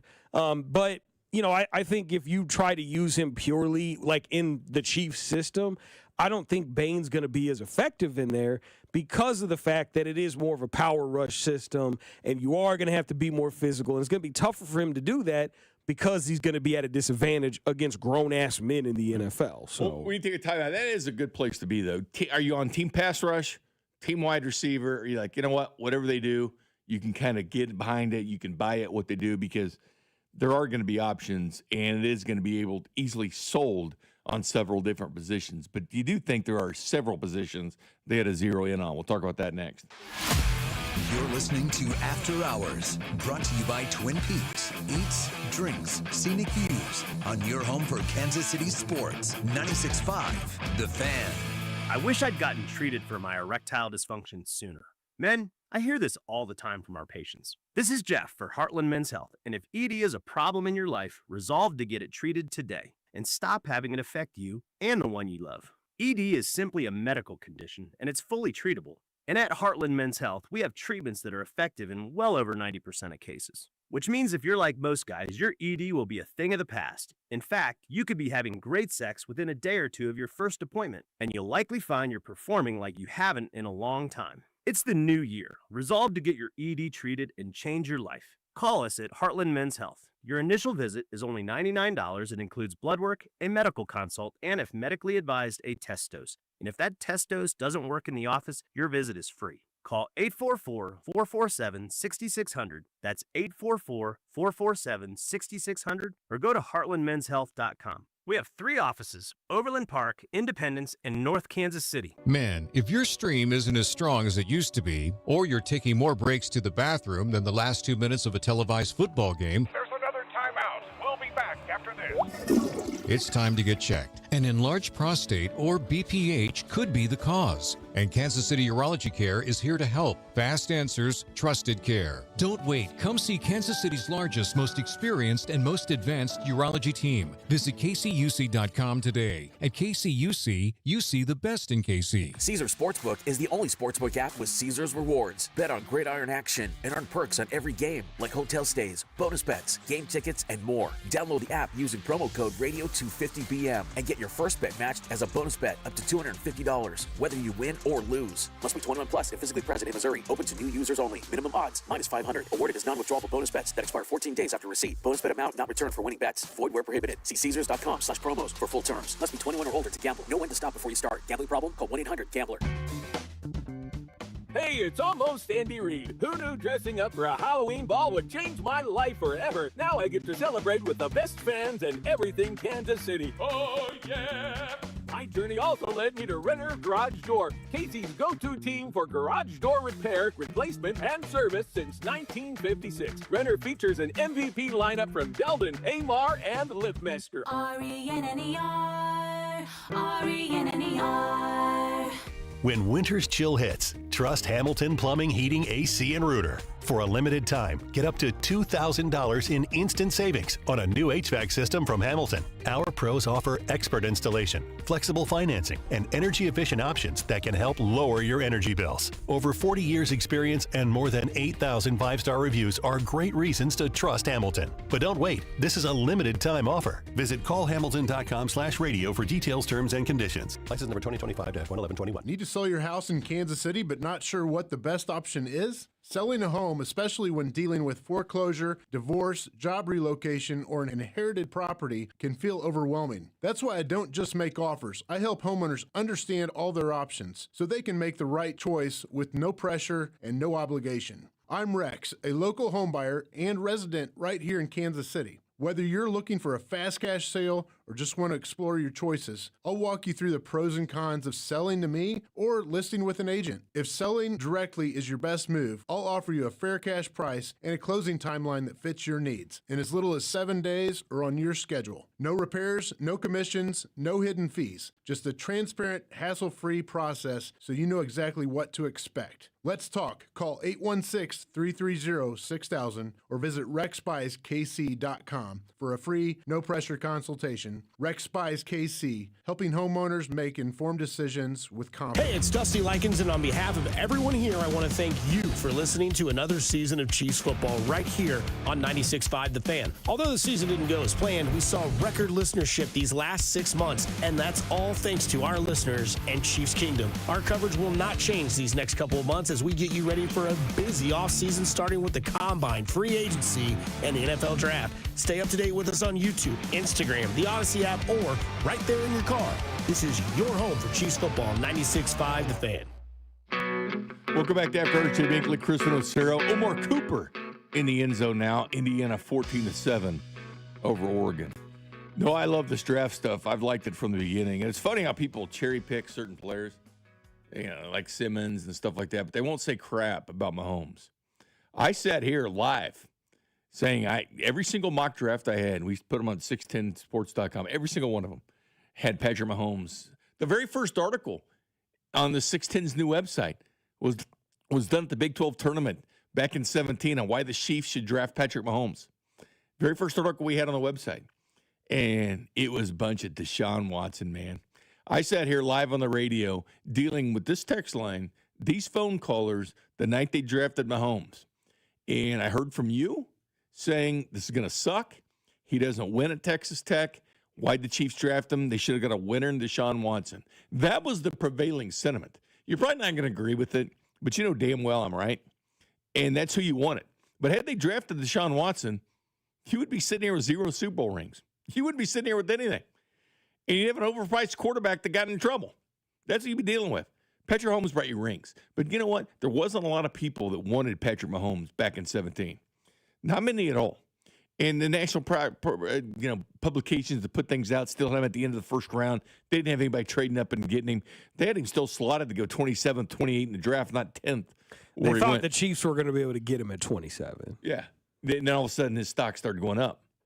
And then Chiefs like, uh-oh, we better call Buffalo. And that's what they did. Here's another thing. They did a redraft, and we'll get into it. They did a redraft, or Bleacher Report did, from this year, on last year's draft. Like, where would Jackson Dart go now? And Tyler Shuck and some of these guys, where would they go now? And they had Noel Williams, who the Chiefs traded a 4th rounder to move up into the 3rd round to draft him. Noel Williams was my favorite draft pick last year.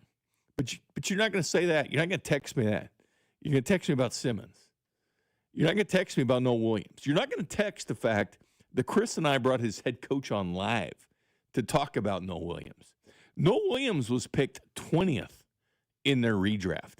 Noel Williams is going to be a stud with the Kansas City Chiefs, but you're not going to mention that. You're gonna keep harping on Simmons. And you know what? Nobody gets things perfect. Nobody does. Nobody gets things perfect in the draft. Think Veach gets everything perfect? No, nobody does.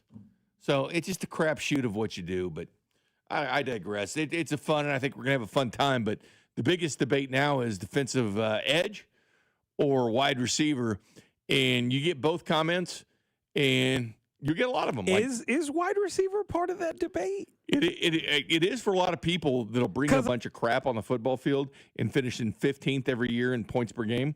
He needs somebody tangible instead of a Justin freaking Watson or a Tyquan Thornton or a Juju Smith-Schuster to throw to. He deserves quality weapons like a Reggie Wayne and Marvin Harrison, Peyton Manning has.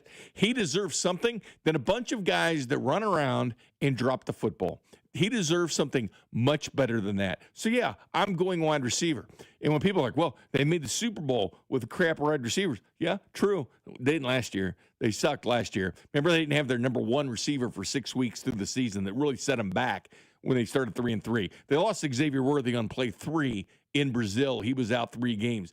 Then who are you going to throw to? They drafted 1 receiver last year in the 4th round, Jalen Royals. He didn't even get on the football field till last game against the Raiders. He got on the field but didn't get a catch until then. Yeah, they need receivers. So whenever I hear they get to the Super Bowl with that group of receivers, true, because Mahomes is a special player. But you know what? They also get to the Super Bowl with the crap pass rush too, don't they? They finished number 2 in sacks the year they beat the Eagles. They finished number 2 in sacks when they beat the Niners. Both true statements. Then they fell back to 18th the following year. So they took that huge step back. Felix Enudike-Uzama, who they're hoping can develop, just hasn't shown at that point yet. He'll still be part of the debate and equation. George Karlaftis got that contract extension last year, expecting more from him. Ashton Gelati, still a work in progress at this point. I like his motor. But again, the short arms might end up costing him being a truly reliable player down the stretch. So, yeah, they need help as far as pass rush is concerned. But they've got to have somebody to throw the football with, too. And if you're going into a season with Rashee Rice, who hasn't put a full season for you together, and you're going into a season with Xavier Worthy that's a bit undersized, can that truly be your number one?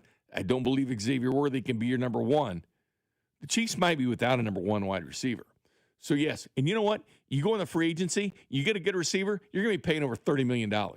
Minimum. Maybe not. Minimum. Maybe not. Well, unless you get somebody that's got potential. It depends on – first off, I disagree on the wide receiver thing. I think it's much easier to find wide receiver later in the draft, so you don't have to go first. You don't have to go first. Then why haven't they done it?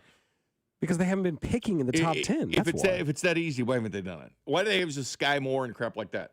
Because they've gotten the picks wrong.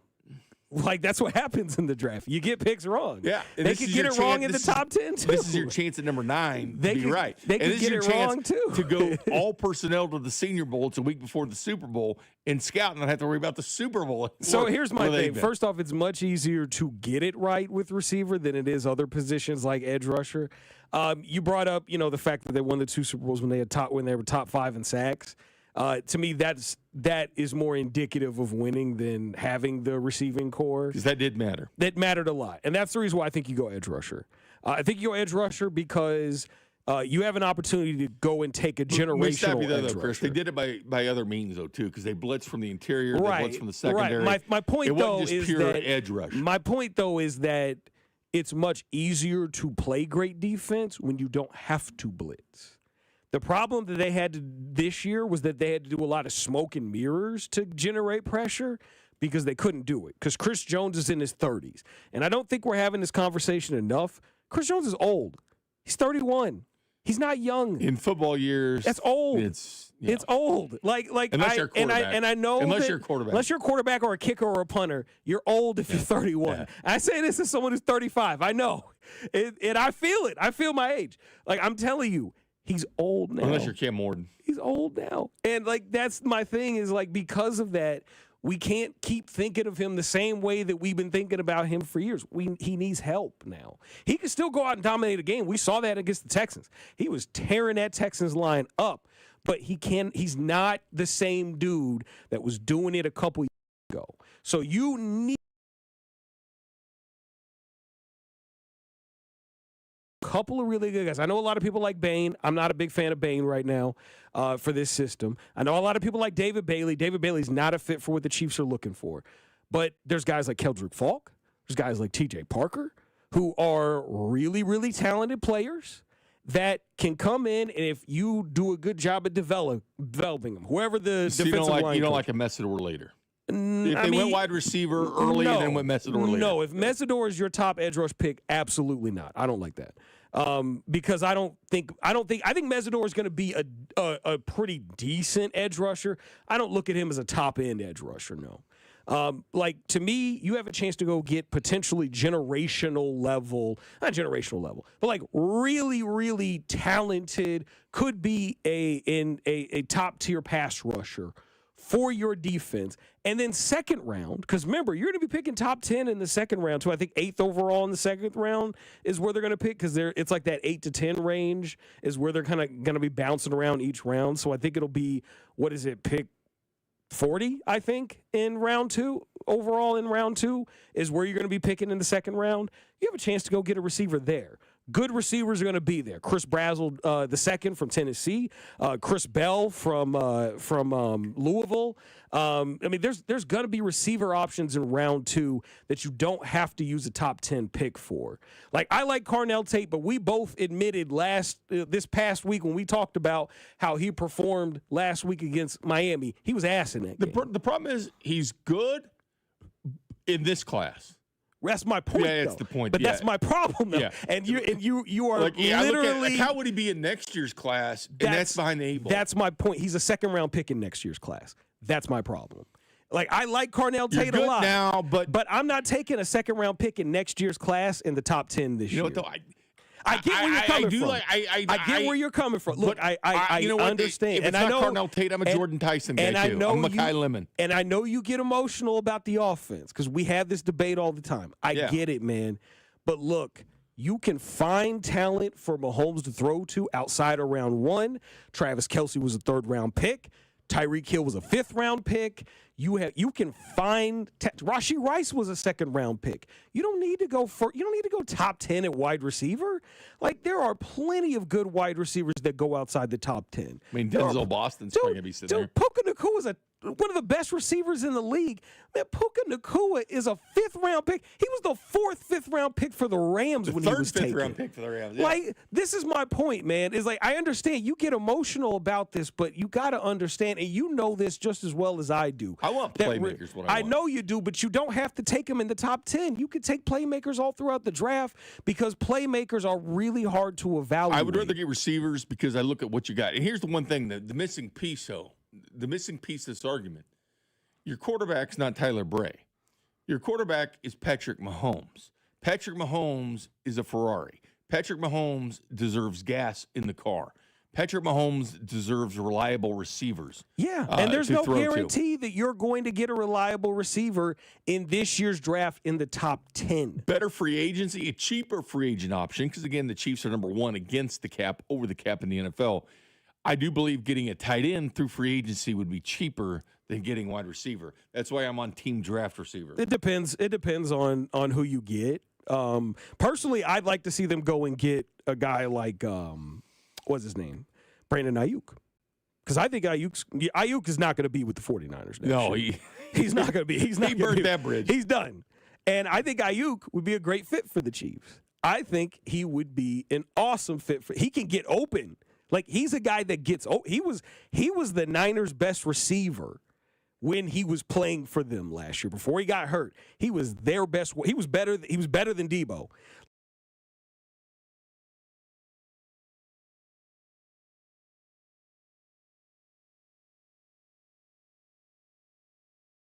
And to me, you could get him on a much more affordable deal because he's not coming for premium money because he's coming off an ACL injury and he hasn't played football in a year and a half. You know, the one player I wish to see in his prime, if he could have been with Andy Reid in his prime, like a Debo Samuel would have been. Not talking this year Debo. I'm talking Debo in his prime. Oh, Debo, dude, I wanted Debo to come here. I wanted them to take Debo. Debo Samuel. He was a perfect fit. With Andy Reid running and throwing, things like that. He's a running back, man. Yeah. Debo Samuel in his prime would have been perfect here, but we're not going to see that. By the way, Indiana, 805,000 living alumni in the country. It's Stuart Mandel. He goes, I didn't realize they're that big. That's been the big story, is how big that alumni base is. They're tapping into that cash, too, when it comes to Indiana. Well, when we come back, I'll tell you where the Chiefs finished this season as far as their offense and defense and some of the areas they need to work on for next year. You're listening to After Hours, brought to you by Twin Peaks. Eats, drinks, scenic views on your home for Kansas City sports. 96.5 The Fan. With the new IHOP value menu, $6 is all it takes to go to your happy place, where stacks of pancakes with bacon and eggs are just $6 every day. French toast, sausage, and eggs are, you guessed it, $6. And fluffy omelets come with a side of pancakes and only cost $6. Go to your happy plates every day at IHOP. $7 in some locations. Available every day for a limited time at participating restaurants in the U.S. Hours may vary. No substitutions. Not valid with other discounts or promotions. Prices may vary. Men, it's the new year, and for many of us, it's a time of deciding to make positive changes in our lives. This is Jeff for Heartland Men's Health, and if you're suffering with erectile dysfunction and are tired of the frustration and embarrassment ED causes, you should call Heartland Men's Health today, because there probably isn't a better resolution you can make than to be done with ED. You see, ED doesn't just affect you, it can also affect your partner, even if they don't talk about it. But here's some great news. If you're like most guys, the treatments at Heartland Men's Health will give you back your sex life, because our protocols have success rates that work in well over 90% of cases. Seriously, you might even find you're performing like you haven't in years. So, make an appointment and get ED out of your life. Your initial visit is only $99 and includes blood work, a medical consult, and if medically advised, a test dose. And if that test dose doesn't work in the office, your visit is free. Call 844-447-6600 or go to heartlandmenshealth.com. That's heartlandmenshealth.com. We have 3 offices: Overland Park, Independence, and North Kansas City. My son loves to fly kites, but my active psoriatic arthritis can sometimes hold me back. Now with Skyrizi to treat my skin and joints, I'm ready to go.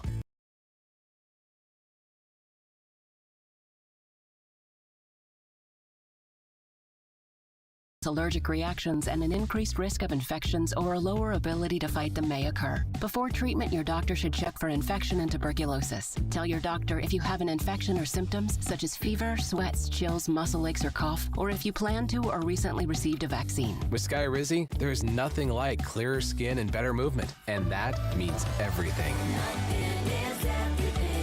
Ask your doctor about Skyrizi today and visit skyrizi.com or call 1-866-SKY-RIZZI to learn more.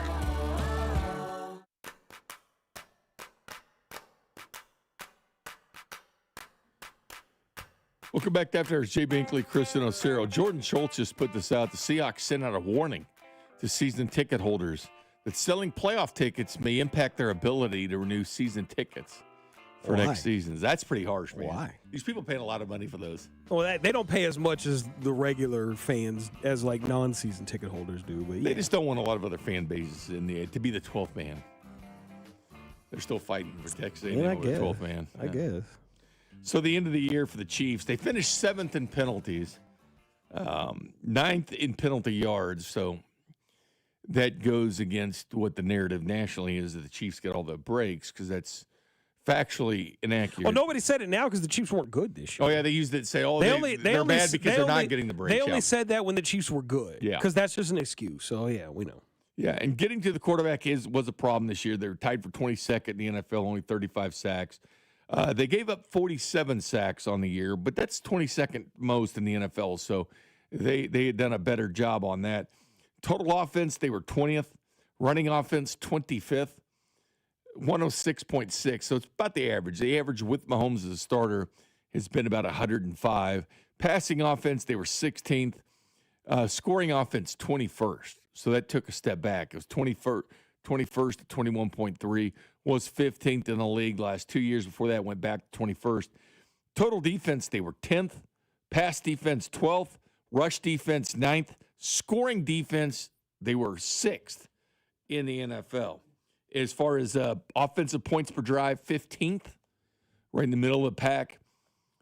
Defensive points per drive, they were 11th, giving up 1.90. Differential for turnovers, 14th in the league at -1. So, yes, the defense was better than the offense, but the defense has a lot of free agents.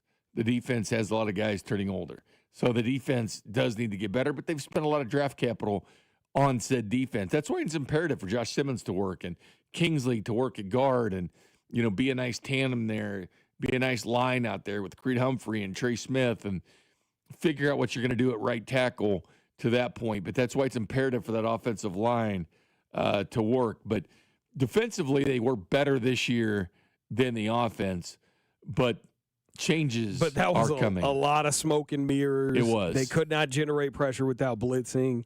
And they were bad on third down defense. They were awful, and that's the reason why I'm making the case, and I will make the case until draft day. Edge rushers where they should go top 10, because it's just, look, if you can get your pass rush right, because I think if we're doing hierarchy of positions, quarterback is obviously number one. For me, right after quarterback is edge rusher. I think you need an elite edge rusher, or pass rusher in general. It could be an interior guy too. Chris Jones is an interior guy. But you need an elite pass rusher if you want to ensure that you have consistent Well, the good news success. about Jones is he can do everything. Right. If he but needs to. He's also 31, going to turn 32 in July. Hey, it makes a great mentor. Oh, yeah, and that's the reason why I want them to go get a guy, because, you got him, you got Norman Lott. Who You got a Hall of Famer to like. learn behind. You got people, and I'm telling you, if you get another edge rusher, Karlaftis gets better, Norman Lott gets better, Chris Jones gets better. And I think Gelati would too. Yeah, I think Gelati would too, because there's less pressure on him. He doesn't have to play as many snaps. He's got a little bit more juice. I just think that you have to go and get, because my thing is, I hate, and I hope they never do this again, because I don't think Chanel's going to be back anyways, but I hate when they go 3 down linemen and they got Chanel bouncing around as that third linebacker, that fourth pass rusher, and then he just, whether it's, couldn't generate any push because his arms are too short. But I think they really need, that's why you want to go, because that way you don't have to do that stuff. You don't have to try to do all that smoke and mirrors to try to generate a pass rush. You can just do it heads up and just say, hey, we're going to drop 7. We're going to send 4, and we guarantee that our 4 are going to be able to affect the quarterback. Leo's arms were 31 inches long at the combine. Which is longer than Ruben Bain's arms. And he couldn't generate a pass rush at all. He was just better he was really good as a spy. He was better than Willie Gay as a spy, who was really good as a spy. What the Chiefs did extremely well, this is what they actually did well. 4th down offense and 4th down defense. Until this year. No, this year they were good on defense. They were good on for a while. They were number 1. They finished number 1 on offensive going forward on 4th down. They were 24 of 32, which is 75%. Number 1 in the NFL. Tied for 7th in attempts. So they had 32 attempts on 4th down. That was good enough for 7th in the NFL. So they were highly productive on 4th down. 4th down defense was the biggest stat category for the Chiefs. And for the record, I mean, this guy, no one asked Andy Reid about this, but this is actually one thing they were good at. They were number 1 defense on 4th down. 6 of 23, 26% of the time. So many times teams were going forward against the Chiefs on 4th down and picking up those first downs. Attempts went all the way back to 21st. Keep in mind, since Mahomes has been quarterback, 7 years he's been a starter, they've been in attempts in the NFL. They've gone from 3rd, 1, 17th, 5th, 1, 11, 19. It slid back to 21st this year because they were so good on it, and teams are like, they gave up, 2 first downs on 4th down attempts since September. I mean, teams got the memo because they do look at analytics, and they say, well, the Chiefs are good on 4th down defense for some reason. We better be careful against them. But they finished number 1 in 4th down offense, 4th down defense. That's what's so frustrating at this team's best time because that meant you're putting Mahomes back on the field more. So on 4th down, he's staying out there longer, and the defense is flipping that field and giving him the ball back, which should translate into points. That's the frustrating thing about it. And somebody on the text line from the 816 brings up, not only were they bad on 3rd down, but they were terrible on 3rd and long because they couldn't create any pressure. That was frustrating. 3rd and 12. Which is the biggest problem the defense had this year. 6 games in his whole career where he's lost by more than a touchdown and 2-point conversion, and 2 of those were in the Super Bowl. So only 4 regular season games, and 2 of them happened in 2021. But only 4 times in the regular season has Mahomes lost by more than a touchdown or 2-point conversion. That is better than any other quarterback in the NFL. Like I said, there's multiple games that you win if you go and get yourself if you have an edge rusher that you can trust that is able to generate pressure. And that, like I said, that's the reason why I'm all for it. That's why I think that they should absolutely be making it a priority this year to go get an edge rusher early. Because you do that, you don't have to worry about, that makes your defense a hell of a lot better. Because I think your secondary was a lot more taxed because they were having to play more coverage. Christian Fulton, he looked good at the end of the year. He was awful for most of the year, but at the end of the year, he looked good. He got a chance, and he made the best of it. Yeah, Noel Williams, awesome. He was to me their best outside corner. His growth and development was something. It was huge. And keep in mind, that was the 3rd-round pick. They moved up to get him, and they've had a lot of success with middle to late-round defensive back picks. They just have Jalen Watson, 7th-round pick. I mean, L'Jarius Sneed was a 4th-round pick. That's one area they've been very good at, is getting mid to late round defensive backs. Obviously, Trent McDuffie different because it was a first. Yeah, and I think they should definitely take a shot at that again this year. Go get another mid-round corner because they seem to be really good at identifying their type of guy. It's just somebody you have to have in the NFL. Yeah, and especially in their system because they like to play more physical man coverage on the outside. That's what you got to do. But like I said, I just think you have to do that. Well, before we kind of get into the offensive coordinator situation, which direction you'd go in that, let's continue with some of the positions. Just what positions are you like, nah, they don't need that. I understand I want receiver, you want edge rusher, but what is one thing that's completely off the table in the first round? We'll discuss that next. You're listening to After Hours, brought to you by Twin Peaks. Eats, drinks, scenic views on your home for Kansas City sports. 96.5, The Fan. Start the new year by moving, not hurting. If joint pain's holding you back, then listen up. There's a way to get real relief without surgery, without downtime, and without putting your life on pause. QC Kinetics delivers regenerative treatments that actually help your body repair the areas causing you pain. Those achy knees, hips, shoulders, your back, wherever it hurts. Instead of facing an invasive operation that sidelines you for months, these treatments happen right in the office and you go about your day. Skip the 3 to 6 months of recovery. Skip the pain. Skip the invasive surgery. Imagine this instead. You're moving stronger and better and planning the year you want. Game-changing regenerative treatments from QC Kinetics. January is supposed to be your clean slate, so make it one. Stop managing the pain and start solving it with QC Kinetics. Call now for your free consultation. 816-412-6299. That's 816-412-6299. Off 435 in State Line and in Gladstone, it's QC Kinetics. I'm worth more. I'm worth more. I'm worth a lot more. And I completely agree. That's why I'll pay more for your car at GiveMeTheVin.com. That's the name of our new campaign. I'm worth more. You are worth more, and your car's worth more. And that's why I will pay more. And remember, if I don't beat the price on a CarMax or a Carvana deal, I'll pay you $100 at GiveMeTheVin.com. Sell us your car. GiveMeTheVin.com. So easy you can do it in your underwear. Football playoffs are here, and Underdog is the best place to get in on the gridiron action because you can make entries and win money right now in Missouri. And for Wild Card Weekend, Underdog's adding a gimme pick on a quarterback of your choice from any wild card game to get you started. It is incredibly easy to get started over on Underdog. Just choose one of your favorite players and choose if they'll go higher or lower on stats like touchdowns, rushing yards, receptions, and more. Get them right, and you could win up to 5,000 times your cash. So what are you waiting for? Download the app today and use promo code TAPP, T-A-P-P, to score $75 in bonus entries when you play your first $5. That's promo code TAPP, T-A-P-P. Underdog. Make plays, win money. Must be 18 plus and present in Missouri. Terms apply. See assets.underdogfantasy.com/webs/playing terms_DFS_.html for details. Concern with your play. Call 1-800-GAMBLER. Visit www.ncbgambling.org. Call Hamilton today for our $79 mainline drain cleaning special. The pros at Hamilton will inspect your drains with video camera technology to pinpoint exactly what is needed to clear those clogs and help prevent expensive drain repairs. The expert technicians at Hamilton are ready 7 days a week to solve your problem the right way, the first time. Over 40 years experience and more than 8,000 five-star reviews are great reasons to trust Hamilton. Visit callhamilton.com/radio for details, terms, and conditions. License number 2025-11121. It all comes down to this, folks. Yep, the entire season is on the line.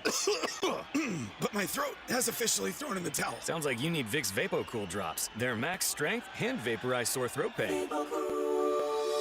Whoa! These VapoCool drops hit fast! Speaking of fast, did you just see that play? Yeah, he vaporized that ball. That pun should have come with a penalty. Vaporize sore throat pain with Vicks VapoCool drops. Use as directed. I know that hiring can be challenging. You need someone to match your role perfectly. Well, now you can meet them fast on ZipRecruiter. Build your team. Build it sooner. Meet your match on ZipRecruiter. Just head to ZipRecruiter.com/free right now to try it for free. That's ZipRecruiter.com/free. Meet your match on ZipRecruiter. Try it free. You're listening to 96.5 The Fan from the DM Injury Law Studios. Mike's got this. Welcome back. Jay Binkley, Chris Inocero producing the operation. 913 if Ruben Bain Jr. is available at 9. Due to short arm concerns, do you draft him at 9 if you're the Chiefs? I like Ruben Bain a lot. I like his motor. I like the way he plays, but I would personally stay away from that. I believe Chris would too, even though he wants an edge rusher. I don't think he's an edge rusher, so that's why I would stay away from him. I think he's a defensive tackle. And I'm right there with you on that. I think he's an undersized defensive tackle, in my opinion. I think the short arms, I mean, you can work around it if he was a defensive tackle. But the Chiefs don't really need a pass rushing defensive tackle. They need a nose tackle. Like they need a run stopping nose tackle. And it ain't Omar Norman Lott like they tried last year. No, they tried to make him a nose tackle. That was a huge mistake. But I think they need a nose tackle. I don't think they need a 3-tech. I think they have a 3-tech with Omar Norman Lott. So, and I don't think that Ruben Bain fits your need at edge. And personally, he's not who. If you had him, if you got Keldrick Falk, if you got T.J. Parker sitting there, I would take Keldrick Falk and T.J. Parker over Ruben Bain Jr. because of the physical shortcomings that Bain has. All right. So take off edge rusher and receiver. Obviously, our needs, our wants. What is one that you would say, oh, come on, man? Running back. Okay, me too. But my problem, though, is this. I want a running back My later problem on, is just on the first. This running back class sucks now because Justice Haynes is gone. Justice is going to hit the transfer portal. That was our guy. That hurt me. When I came across this afternoon, that hurt me. Me too, man. That was my favorite running back in this class. Yep. He's probably going to go to Georgia Tech. We got to do a new mock now. God, man, that hurt. Yeah, no, it's a running back for sure. That you got to get that. Though right now, and people are going to hate this, I kind of think they probably should just go free agency. Brees Hall? No, hell no. Tyler Algier, and then just go with. You're not going to get any argument from me about Tyler Algier. Go with him. Go with him for now, and then draft someone day 2 next in 27 as your big. Like, this is going to be our franchise running back. Oh, God. That's Indiana just scored again, Chris. It's 27. Yeah, I told you during the break. I was like, this one's going to get away from Oregon. You see those here. stands are all red. Yeah, like this. I was like, I told you. Like, I get it too, man. This one's going to, and plus Indiana's never been in this spot. So yeah, like Oregon, like this one was going to get away from Oregon here after they didn't score on that last. What's drive. Fernando eat? Macaroni and cheese with some Dino Nuggets. I don't know. Man, I don't know. Charlie Becker, though, best receiver on Indiana. He get that one? Not going to be in this draft, but best receiver on Indiana for sure. Yeah, Cooper got in the end zone. He was the one that had the big catch against Indiana where they had to come down. Never forget that game. Chris and I texted each other a lot during college football, and it's like, all right, this is Mendoza's chance right here. Here's the Heisman moment. Down Penn State. He's come down and score. What's he going to do? But, yeah, Becker, 1 for 36 and a touchdown. With that one. But, yeah, I'm kind of with you on running back. Are you out on safety? I'm fine. If you want to go day 3 safety, I'm fine Caleb with that. Downs was still there, though, would you reconsider? No. Okay. I'm not taking – no. Like, I love Caleb Downs, but – he ain't going to be there. But. Like, if he were there at 9, I'd still say no. I love Caleb, too. Safety is so far away from being your biggest need. And safety is a position you don't need to take in the top 10 unless you're a terrible football team. And I know, the Chiefs 6-11. They're not that bad. I mean, they're not that bad. They're a team that played bad this year. I don't think they're going to be 6-11 next year. Maybe I'm wrong, and maybe something catastrophic happens next year. I don't think they're bad enough to warrant taking Caleb Downs in the top 10. Text line asked me about Justin Houston. People said his arms were too short. Justin Houston's arm length was 34.5 inches. Yeah, what are we talking about? and that's a good 4 inches larger arm length. Yeah, that's well into the Chiefs' parameters. But the Chiefs did get rid of him. His was other issues. Yeah, his was other issues. But he wasn't really. He was an outside linebacker, so he wasn't really a fit for Spags' system. And he was more of a speed rusher, not a power rusher. That's the reason why they got rid of him when Spags took over. But yeah, he had 34-inch arms. So no, his arms were not too short. His arms are 34-inch arms are great. That's an incredible arm length. It's perfect because you're matching up against tackles. Right, yeah. If you have 34-inch arms, you probably have longer arms than most offensive tackles in football. 100%. Anyway, Indiana now up 28-7 on Oregon. So could Fernando Mendoza be playing in his hometown? Do you know he went to the same high school as Mario Cristobal? So it'd be Mendoza making its way back to Miami. Mendoza is he's the funniest quarterback. Somebody said Emmett Johnson. I love Emmett Johnson. Yeah. That's From another Nebraska, guy. yep. I forget about him, but he is really good. He's really good. If they drafted him, I'd be cool with that. But yeah, no, Fernando Mendoza is the funniest game manager ever. Like, I've never seen a game manager go this far like this and get this much hype. Because to me, it's just like he feels like Mac Jones or Kirk Cousins. He's the best of what they got, but the quarterback position is different than it's been in other years. Yeah, I mean, he just somebody is asking if the Chiefs are going to go to a 3-4. Hell no, they're not going to go to a 3-4 because barely anybody plays 3-4 now. It says Spags gets a head coaching job. Spags, it keeps passing him by. At some point, you kind of pigeonholed in the I think job at his age, it'd be hard to give him a head coaching job. But the Chiefs aren't going to switch to a 3-4 because barely anybody in the NFL plays a 3-4 now. It's all hybrid. No matter always comes as like a nickel. Right, yeah, because that's what everyone runs is like a 4-2-5 or something hybrid along those lines. 3-4 because they'd have to rework their entire team. Yeah, the old days of a Pepper Johnson sitting there in the middle. Yeah, like this was 20 years ago. Yeah, probably. The 6'3", 250-pound inside linebacker. Yeah, no, yeah, that would work. That would work like 20 years ago. I love the 3-4, but yeah, me too. I loved it. I used to play it all the time on Madden. But love the 3-4. No, the Chiefs aren't going to go to a 3. You would have to rework your entire roster on defense if you wanted to go to 3-4. Final hour of After Hours coming right up. We'll discuss the offensive coordinator position. Nate Taylor from ESPN always comes in with CDOT at 4 o'clock on Friday afternoons, and he gave who he thought might be his best odds for offensive coordinator. See if you agree with it or not. Next. You're listening to After Hours, brought to you by Twin Peaks. Eats, drinks, scenic views on your home for Kansas City sports. 96.5, The Fan. So, you're ready to propose, huh? Yeah, man. She's definitely the one. What are we thinking about the ring? I got my wife's at Hellsberg. I couldn't recommend a better jeweler. I could use some help with that. Man, go to Hellsberg. I had no idea how many details you need to consider. Did you know you can get a natural or lab-grown diamond? I didn't. Figure out what she wants. Trust me, they'll make it happen. Start your story with Hellsberg. Shop in store or at hellsberg.com. My name is Whitney Allen. I am a widow. My husband Ryan died. We never thought in a million years we'd have to use life insurance. The unexpected happened. With Ethos, it is so fast and easy. It's 100% online. You can get a quote in seconds, apply in minutes, and get same-day coverage. No medical exams, and you can get up to $3 million worth of coverage through Ethos. Get your free quote at ethos.com/game. That's ethos.com/game. Time spent on application may vary. Online health questions required. Ah, the internet, a place where your curiosity can flourish, unless online threats stop you. The internet is wonderful, but you need to protect yourself online. Protect yourself online with NordVPN. NordVPN encrypts your browsing. Its Threat Protection Pro feature helps you block malware, avoid phishing, and stop digital trackers.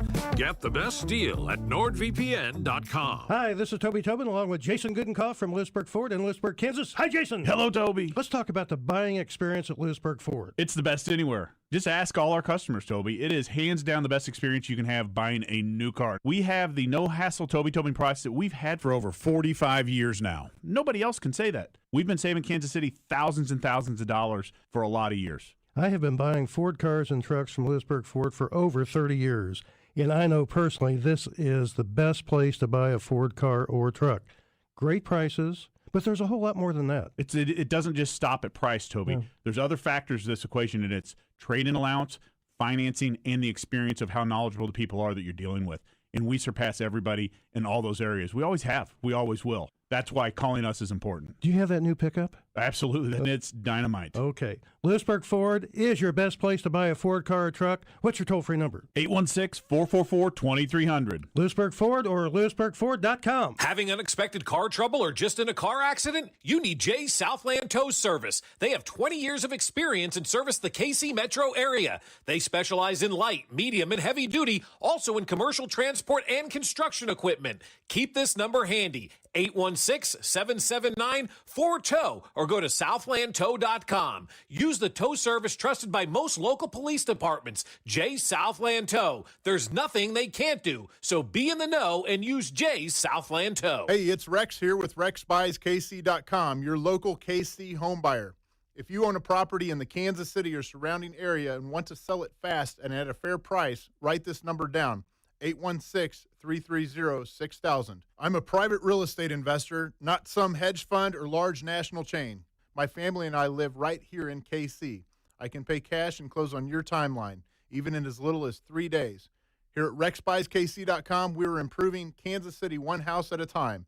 I buy inherited houses, vacant houses, foreclosure houses, behind in payment houses, my tenant won't pay the rent houses, and properties that need complete rehabs. Do you own a house that's trashed and needs thousands of dollars in repairs? Great. If you own a house and want to sell it fast, call me at this number, 816-330-6000.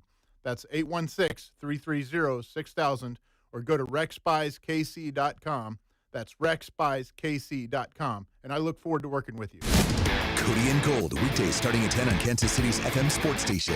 96.5 The Fan, KFMZ FM and AM, HD1 and HD2 Kansas City, an Odyssey sports station. Welcome back. After Jay Binkley, Chris Sinocero. How about this one from NFL Research? Most touchdown passes, playoff history. Tom Brady with 88. Patrick Mahomes, 46. Aaron Rodgers, 45. Joe Montana, 45. Aaron Rodgers needs 2 passing touchdowns to pass Mahomes. Mahomes was drafted in 2017. Aaron Rodgers, 2005. A little bit of difference there. But the ESPN broadcast, I guess, said 80% Indiana fans there, Chris. And that's I mean, it looks I don't think that's any doubt there. It looks like it. It's easy to tell between red and green. And it's probably a good idea that not so many Oregon fans showed up because they're getting their ass kicked right now. That's a lot of flights. A lot of flights that Oregon Duck fans. It's going to be a lot of sad Oregon fans flying back up there.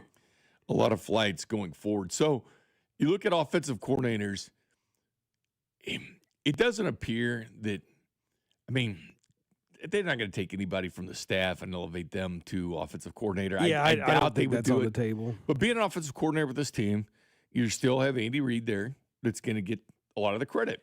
Well, Andy's the one that calls the offense. He calls the offense, so Yeah. clearly he's going to get the credit for what's going on. And oftentimes the offensive coordinator gets the crap, and that's kind of unfair too. It is 100% unfair. So that's just what happens. But is there any – I'm not team retread at all, like bringing in somebody else. I'm not team retread when it comes to Pennell or Juju or Clyde or anybody like that. I want man, you were so bad when they brought back Juju. Man, I want Keenan Allen, man. Which was never going to happen. But you were so mad when they bottom brought line back is, Juju. I want new blood, new fresh blood, and I want the coaching staff as well. Connor Embry, the wide receiver coach, gone. Yep. I think everybody kind of wanted to see that, and that wasn't really a good fit for what the Chiefs were doing. So they have a chance to get better. Doesn't mean everything, but a good position coach does help. And it also helps having guys around the football team that have been there and done that can kind of mentor guys in the right direction. It certainly helped Mahomes with Alex Smith being here. That definitely helped. Is there any name out there, retread-wise, that you would bring back to the Kansas City Chiefs? When I say retread-wise, I'm talking about the name like Eric Bieniemy, who's now with the Bears as running back coach with Ben Johnson. Is there any way you'd entertain at all somebody coming back to this team? This might piss off some people. Then go ahead. I do it all the time. I know you do. You got mad an hour ago. Well, I got mad because I'm tired of it. You were mad. Eric Bieniemy would be my favorite option for the Chiefs at offensive coordinator for next season. And here's why. Bieniemy. Here's why. Bieniemy. Here's why. To me, I think the best offensive system for today's NFL is what Ben Johnson is doing. Ben Johnson, to me, like, Shanahan's awesome. McVay's awesome. But if you look at what Ben Johnson is doing, what he did with the Lions and what he's done with the Bears this year. Because they suck without him. They were not good before him. Like, Caleb did not look like an NFL quarterback before him. Oh, I was talking to Lions. They suck too. Like, Jared Goff was not that good before him. Their run game, not that good before him. But he was able to find a way to blend old school downhill under center running with modern NFL passing mechanics in a way that you don't see a lot of teams do very well. Like, he is very much blending West Coast with what you're seeing with, like, spread, air raid type stuff. Just scored again. Yeah, of course. This game's over. But like, look, Ben Johnson, to me, he's up there with the elite play callers right now. And you got Eric Bieniemy. And look, the last time the Chiefs' offense looked great, Eric Bieniemy was the offensive coordinator. You know what they were doing? They were running the football more effectively, playing tighter formations more effectively. That's where he cut his teeth. He came with Andy Reid day one. He was running back coach. And he was a running back in the NFL, so he understands the concepts. He understands blocking. Like, the last time the Chiefs, you could say, had a formidable, short, tight game like that was when Eric Bieniemy was the offensive coordinator. And I will say this in fairness, Kareem Hunt did lead the NFL in rushing when he was running backs coach. Like my thing is this is like wait, 17. He was an offensive coordinator then, was he? No, was he? no, he was no. That was Nagy. Nagy. That was Nagy. He was the running backs coach that year. But like, look, this is a guy that knows how to develop running backs, which they need to do that right now. The running back situation has been terrible for years now. But you were much more effective at running the football when he was here. You were much more effective. It was 18 when he took over. 18 when he took over, yeah, because that was Nagy went to Chicago that year. Mahomes, yeah. So, like, my thing is just you were much more effective when he was your offensive coordinator than you've been since he left. And on top of that, now he's been under Ben Johnson, and he understands that system more, and he can integrate that system into Andy's offense, which is what I've been saying this entire time, the last month or so. I was like, they need to take a pivot towards what the Lions have been doing, towards what the Bears have done this year, because that, to me, is what the meta is in the NFL right now. It is a little bit more under center. Chiefs are about a quarter of their plays under center. Probably need to be about 35, maybe even 40% under center, I think. And they're much more effective at how they're able to blend, use the run game to keep the defense a little bit more honest. Because teams right now, defenses do not respect the Chiefs' run game. They are daring the Chiefs to run the football. And I want someone here who knows how to incorporate that and push Andy to be more about the run game, be more about the tighter formations. So that's the reason why I think he's your best option. Like, I don't want Cliff Kingsbury. Dude, the Chiefs have been trying to copy Cliff Kingsbury's Texas Tech playbook the entire time that Mahomes has been here. They don't need to do that anymore. It's just not, like, they've tried it. It worked. It's time for that to be done. Defenses know what the Chiefs are doing. It's time for them to evolve their offense into something that fits the times. And I think Eric Bieniemy, with his experience, I think you're going to be able to get the kind of offense that you need to be effective like they were years ago, like they were in 22 when he was the offensive coordinator. It was always trying to find a system. I remember Sam Bradford did a lot of shotgun in Oklahoma, and when he went to the Rams, it was about can he play under center? Because that was the big deal. But nowadays, college football is obviously a lot of, out of the shotgun. It's changed a lot. And Sam Bradford was kind of that litmus test, I think, when he got drafted to the Rams. Can you play under center if you're used to shotgun and vice versa? Can you do that? More teams have done it. Nate Taylor would probably agree with you, Chris. This is what Nate Taylor said about that when he was with Carrington earlier as far as the leader in the clubhouse for offensive coordinator position. I think Mike McDaniels should probably be a head coach somewhere next year, right? It will. I don't think it'll be Matt Nagy. So we can remove those two off the rip. Haven't heard Mike Kafka's name much. Flip of a coin. I think there's more advantages to the second person I'm going to mention. If there are more openings after this wild card round, I'm sure you know which coaches we're discussing or who might be, on a hot seat based on how their team performs in the opening round of the playoffs. I'm going to guess that one of these jobs is coming open. That's just what I'm going to guess. So if that happens and there are more available openings, Cliff Kingsbury might have a better chance of being a second-time head coach himself, which leads to probably, based on my estimation, the leader right now is Eric Bieniemy. So there you go, Nate Taylor. Same sentiment as you there. My thing with Cliff Kingsbury is this, Chris, and I remember back in the day shift days, Henry and I remember having a topic. I said, because Cliff Kingsbury is getting to be run out of Texas Tech at that point, right? Right. And I said, the writing's on the wall. And we talked about that. Yeah, we talked about it. Yeah, and it was I said, a big talking point. You and I have talked about that before. It's like, I would have got him then. Because I said, bring him in as a consultant, because at this point, he hadn't really failed out in the NFL yet. Hadn't had his opportunities in the NFL. He hadn't had a coaching, because remember, right after that, he got the Cardinals job, which no one expected. There was something happened right before that, too. Remember, USC.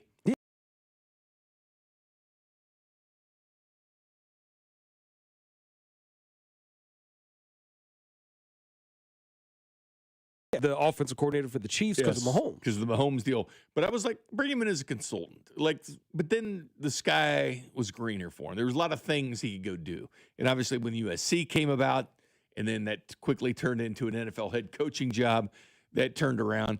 But could he come here? And I'll say this.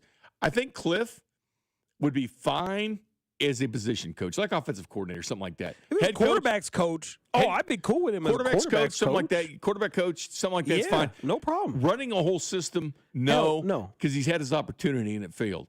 And here, even at Texas Tech, their defense was 128th in the nation scoring defense. When Mahomes last year at Tech, there was only 128 Division I teams, FBS. There's 136 now. So they've already got 8 more teams. But they were dead last in scoring defense. And Cliff, for the life of him, couldn't get a defensive coordinator. He could not. The Texas Tech defense then, much different than that great defense they have now. Completely different. Well, they got more money now. They can afford to pay guys like David Bailey and Lee Hunter to go. How much money would Mahomes have made in college? He would have gotten a $10 million NIL deal. Yeah. So, but it was a different time then. But he's had his opportunity, but you are pigeonholed. Whether there's some guys you say, well, this guy can run the whole system. I'm okay with him doing the whole thing.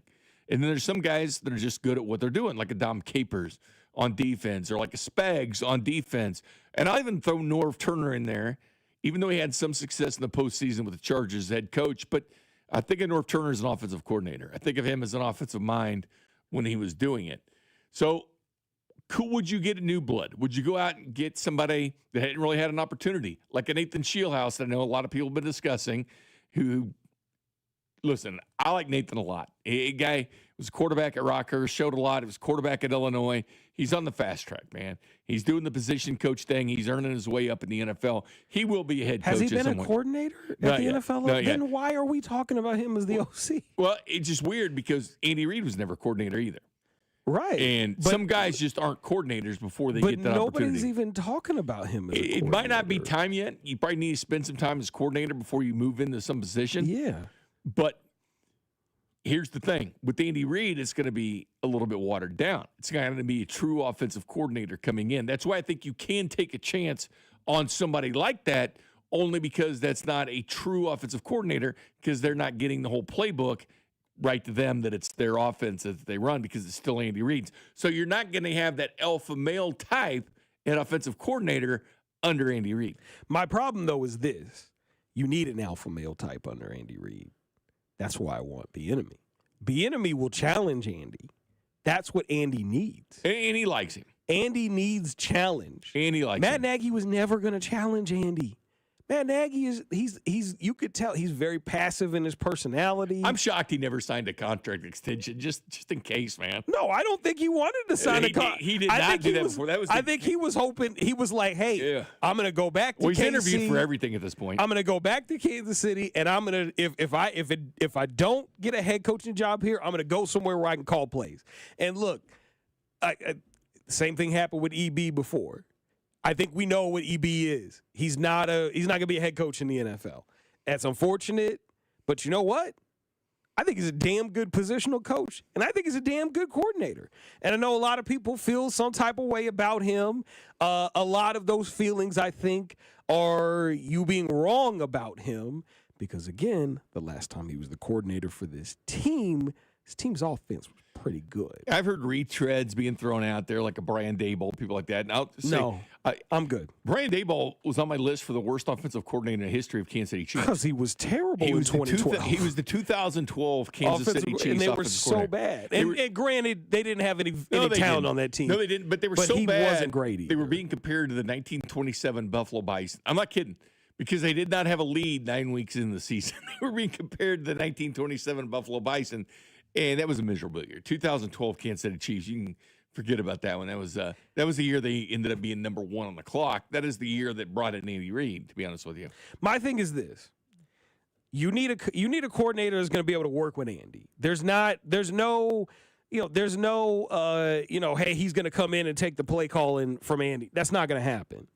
So you need somebody that has chemistry with Andy. It's going to be able to work with Andy. That has chemistry with Mahomes. It's going to be able to work with Mahomes. And it's going to be able to push them in ways that they are not being pushed by the person that was there before him. Nope. And we have not seen anyone push Andy the way that Eric Bieniemy did. I want to talk about that. We'll talk about that coming up in a little bit. I want to talk about these job openings, 8 job openings in the NFL, what we consider best. But I do want to finish up this discussion on Chiefs offensive coordinator next. You're listening to After Hours, brought to you by Twin Peaks. Eats, drinks, scenic views on your home for Kansas City sports. 96.5, The Fan.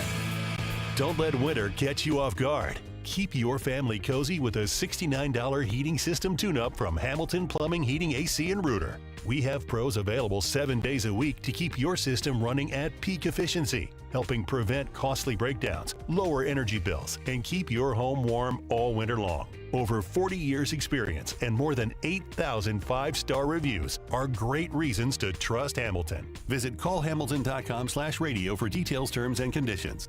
License number 2025-11121. Men, the new year is here, and if you're like many of us, you're ready to improve your health. But if you're feeling low energy, not sleeping well, or not seeing results in the gym, keeping that resolution can be tough. This is Jeff for Heartland Men's Health, and if those symptoms sound familiar, we can likely help. They often point to low testosterone, and treating low T is what we do. But this year, we're also helping men go further with 4 targeted body composition plans featuring growth hormone peptides, NAD+, GLP-1s, PDA, and more. Designed to boost energy, support metabolism, enhance recovery, and accelerate fat loss. With our low T treatments combined with our body composition programs, most men notice real improvements. More energy, better focus, improved sleep, stronger workouts, and often a renewed sex drive as well. So call us. Your initial visit is just $99 and includes blood work and a medical consult. And if you start on treatment the same day, your visit is free. Call 844-447-6600 or visit heartlandmenshealth.com. Future therapies are compounded and have not been evaluated nor approved by the FDA. Provider prescription required. See website for details. We all hear the radio ads about the IRS. They tell you to be afraid, to be scared, and they try to frighten you into calling. I'm not here to do that. Tax Relief Advocates is different. TRA is here to tell you that if you owe money to the IRS, whether it's $5,000, $50,000, or $500,000, we have a solution. It doesn't matter if you're sitting in your car, at work, or with your kids. No matter where you are, call now. 800-575-6986. Don't lose hope.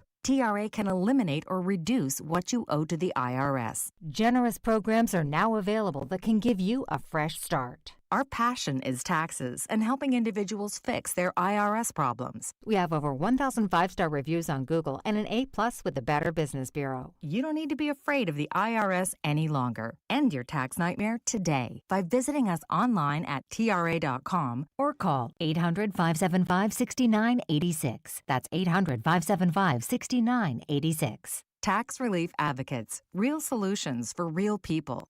Did you know that you can watch all your favorite shows right on YouTube? We're live streaming Fesco and Dusty, Cody and Gold, The Drive, and After Hours all day long. So if you want to look at the beautiful Alex Gold, interact with Cody Tapp in the chat, or gaze at the ruggedly handsome Dusty Likens, just go to YouTube and watch them while you pretend to work. Go to our channel, hit subscribe, and stay up to date with 96.5 The Fan, your home for Kansas City sports. Welcome back to After Hours. Jay Binkley, Kristen Ocero. What is it now? 35-7. Yeah, 35-7 at halftime. Now. It is an ass whooping right now. Oh, I was thinking about staying after we get done with the show to watch the rest of this game. I'm just gonna run home. Here's your game manager stats. Mendoza 10 of 11, 110 and 3 touchdowns. Bro, he is dude, this is what he does. You got 2 more touchdowns than you do incompletions. That's what I'm saying. He is an incredible game manager, man. And their defense has played incredibly well, held Oregon to only 7 points in the first half. I think they got 2 turnovers, a pick and a fumble. This is look, Indiana's clearly the best team in the nation, and they are just tearing Oregon apart, both on both sides of the ball too. Like their offense and their defense, they're dominating. So top 3 in both. Offense and defense, so that team definitely doesn't suck. The one thing, Chris, that speaking of offensive coordinator, and we know it's going to be limited because Andy Reid still going to have the controls on that. Yeah. So we can talk about till you're blue in the face who you want as offensive coordinator. One, they got to get along with him. It's got to be a smooth system with the head coach. And 2, they got to get along with the guy that kind of runs the gamut. That's Mahomes. Yep. And I don't know if we're going to see it. I think eventually we will. I would rather see it now, because he's over 30 years old. And honestly, 2-minute drill at the end of the half, end of the game, turn it over to Mahomes. Now, whether you want to do that throughout the game, that's your choice. Peyton Manning got that authority. Phillip Rivers always got that authority where they would call the plays. They could do whatever the hell they wanted as a quarterback because they were out there in the game plan. They saw the way the defenses were doing, and they could always call their own plays and do what they wanted to do. Even though they had an offensive coordinator, they still called the ball. And that's what the quarterback did. Mahomes is smart enough to do it. The guy is a brilliant offensive guy. He understands defenses, what they're doing. Matter of fact, you watch what he does. He's going to line of scrimmage. He knows who's blitzing, where he's going to blitz. He'll call out a zero blitz. He did that to Washington this year, and they backed away. They were in a zero blitz situation, and they backed the hell out of it because Mahomes called it out before they even did it. So he will do that. So that is the one thing I want to see, Chris. 2-minute drill or at the end of the game, I would like to see Mahomes be able to call his game. I mean, I'd like for him to make suggestions to Andy. I don't want him calling it by himself. During the week, you don't want him to have 5 or 6 check downs that he can go into. No. And here's the reason why. Because maybe what he's seeing maybe he's not seeing everything, especially right now, because I don't think Mahomes is right now headspace is in the best spot. I still think his clock is too sped up when he's in the pocket, because he doesn't really trust his pass blocking, and I don't want that to affect what kind of plays he's looking at.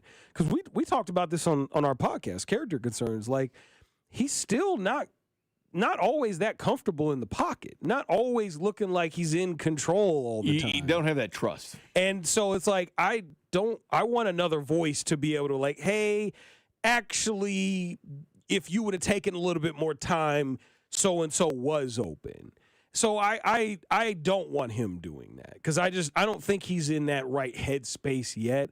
I would feel more comfortable with that if he were, like, if his clock was good, if he was in a situation where he understood, okay, I actually have more time than I thought I did.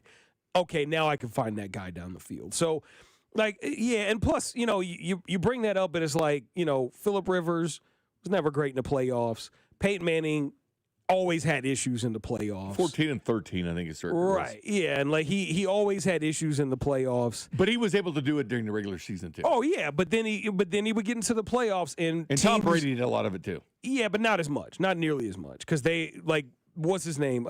Brady was very much on. I mean, not Brady, but Bell. Coaching hierarchy. So Brady never had it. He meddled in everything. He never had it. He never had it anywhere close to what Peyton did. Peyton had a lot of control because Tom Moore was very much about that. But also Peyton was very predictable in a lot of those moments, and it would hurt them, because, like, that's what hurt them when they played against the Patriots. Like, they played them in the playoffs, and Bill Belichick's defense, they were able to predict what things Peyton would change about the play that they were running, because they knew his tendencies. They knew where he looked. I mean, there's this great play that Ed Reed made where he was facing to his left and then cut back across the field and picked off Peyton on a deep pass because he watched film and he knew Peyton's tendencies. He was different. But that's the thing, though, is he knew his tendencies, though. Ray Lewis did too. And so they were able to watch film and they were figured out. Tracy Porter in the Super Bowl against the Colts when he was with the Saints jumped the route that won the Saints a touchdown because he knew Peyton's tendencies to audible with certain looks. That's the reason why Peyton had a lot of issues in the playoffs. So, that's the reason why I'm a little hesitant about that, because it's like, the whole, call plays, the quarterback calls, that's an old school 1960s, 1970s, back when offensive coordinators weren't the norm type of deal. And you got to start watching the videos. It's Trey Smith. You got to start doing that. And because of that, like, that's the reason why I'm not like, hey, don't give him that much. I'm all about him, having input. He is the one that suggested Wasp in the Super Bowl against the 49ers, the first one. But I don't want him having that much control. It would be limited. It'd be 2-minute drill at the end of the half. But I don't want him having full reign in 2-minute drill, and I don't want him having Coming up next, 8 job openings still in the NFL. Who's got the best gig someone can get? And, of course, we'll probably bring up the Royals. What are they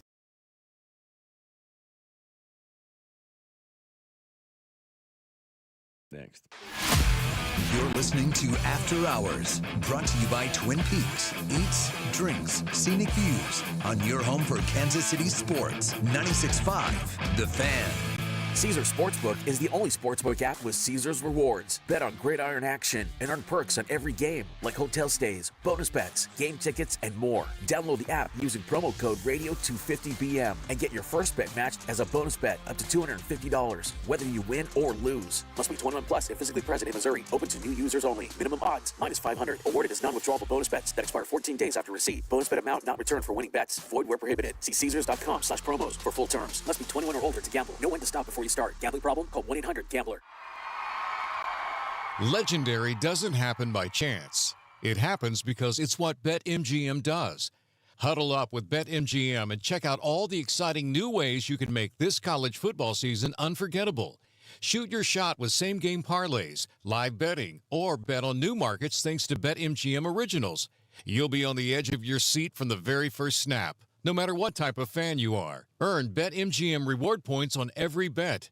Take advantage of college football offers found nowhere else. And keep an eye out for rewards dropping in your account throughout the season. When it comes to college football, never settle for the ordinary.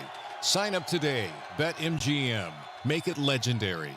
BetMGM and GameSense remind you to play responsibly. See BetMGM.com for terms. 21 plus only. Kansas only. Subject to eligibility requirements. Please gamble responsibly. Gambling problem? Call 1-800-GAMBLER. In partnership with Kansas Crossing Casino and Hotel. My name is Whitney Allen. I am a widow. My husband Ryan died. We never thought in a million years we'd have to use life insurance. The unexpected happened. With Ethos, it is so fast and easy. It's 100% online. You can get a quote in seconds, apply in minutes, and get same-day coverage, no medical exams, and you can get up to $3 million worth of coverage through Ethos. Get your free quote at ethos.com/radio. That's ethos.com/radio. Time spent on application may vary. Online health questions required.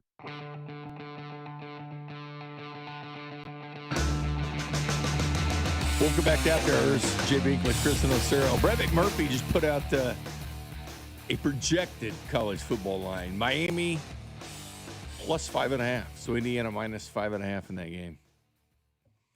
Indiana fans fell up Miami. Being a home game for the Hurricanes. It'll probably be pretty close to 50-50. That 800,000 member alumni fan base. Kyle Schwarber's even at the game too. I mean, they got some alums with some cash out there too, right? I don't think Kurt Signetti's are doing very well in the transfer portal as well. Yeah, I think they have the number 2 class. He's right doing now. well. And Austin Simmons just showed up to Columbia, so that's the quarterback. He's at Mizzou. I think Indiana's number 2 right now. Because I think number 1 is Texas Tech. I think pretty sure it's Texas Tech as the number 1 transfer class right now. They have the Texas Tech's got Brendan Sorsby helped. Sorsby was huge, but it's not just that. It just shows this is a state of college. They had a Brendan Sorsby billboard in Times Square. So the Texas Tech quarterback, flex. Yeah, they're flexing in New York City. So Texas Tech is not slowing down at all. They have cash. They have oil money. You got a lot of cash. Yeah, if you notice, like all those they Texas oil money schools, and Mahomes. All those Texas schools are doing really good things right now. They got a lot going for them. They got Patrick Mahomes designing their uniforms and they got oil money. Except for Texas is doing terrible right now. They've lost a bunch of players in the portal. Yeah, Texas is not doing too hot.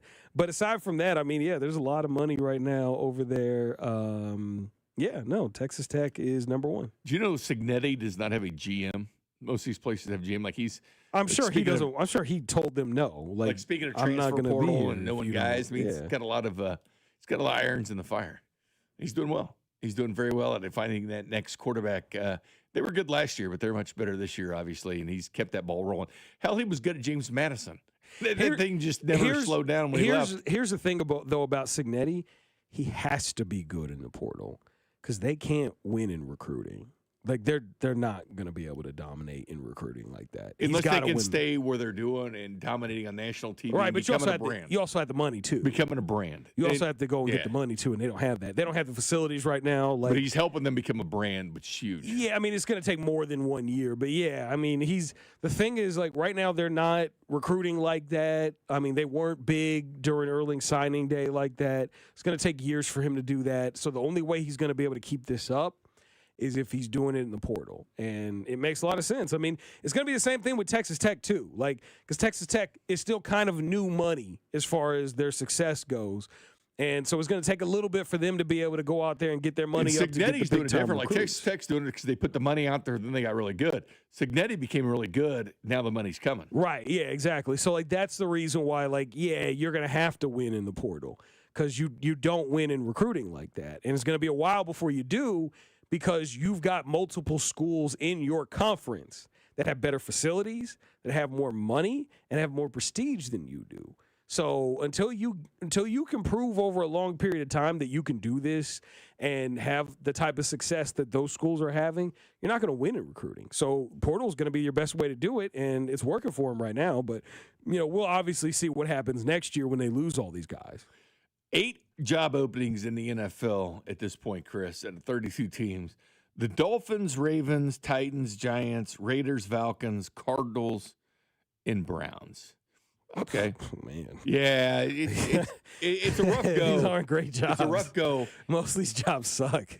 And here's the other thing, too. I like to remind people, 53 of the last 55 years, a team that didn't make the playoffs finished first. Yeah. So don't be alarmed when you see the schedule. The schedule's a formula. Yeah. They're not picking on certain teams. No. You finish first, you're playing the first place team in 2 That's the reason why divisions, next year's schedule for the Chiefs is going to be nice. Third place schedule. You finish in third, you're playing. But you know what, though? That third place team might actually be good because a lot of people didn't see the Patriots doing what they're doing this year. Right. And the Colts were good at the beginning of the year, bad at the end. So schedules, they look tough, but oftentimes they're paper tigers, because a team can fall way back from being a good team or not. Like the Carolina Panthers, they're in the playoffs. Should they be in the playoffs? I don't know, but a lot of people probably saw the team.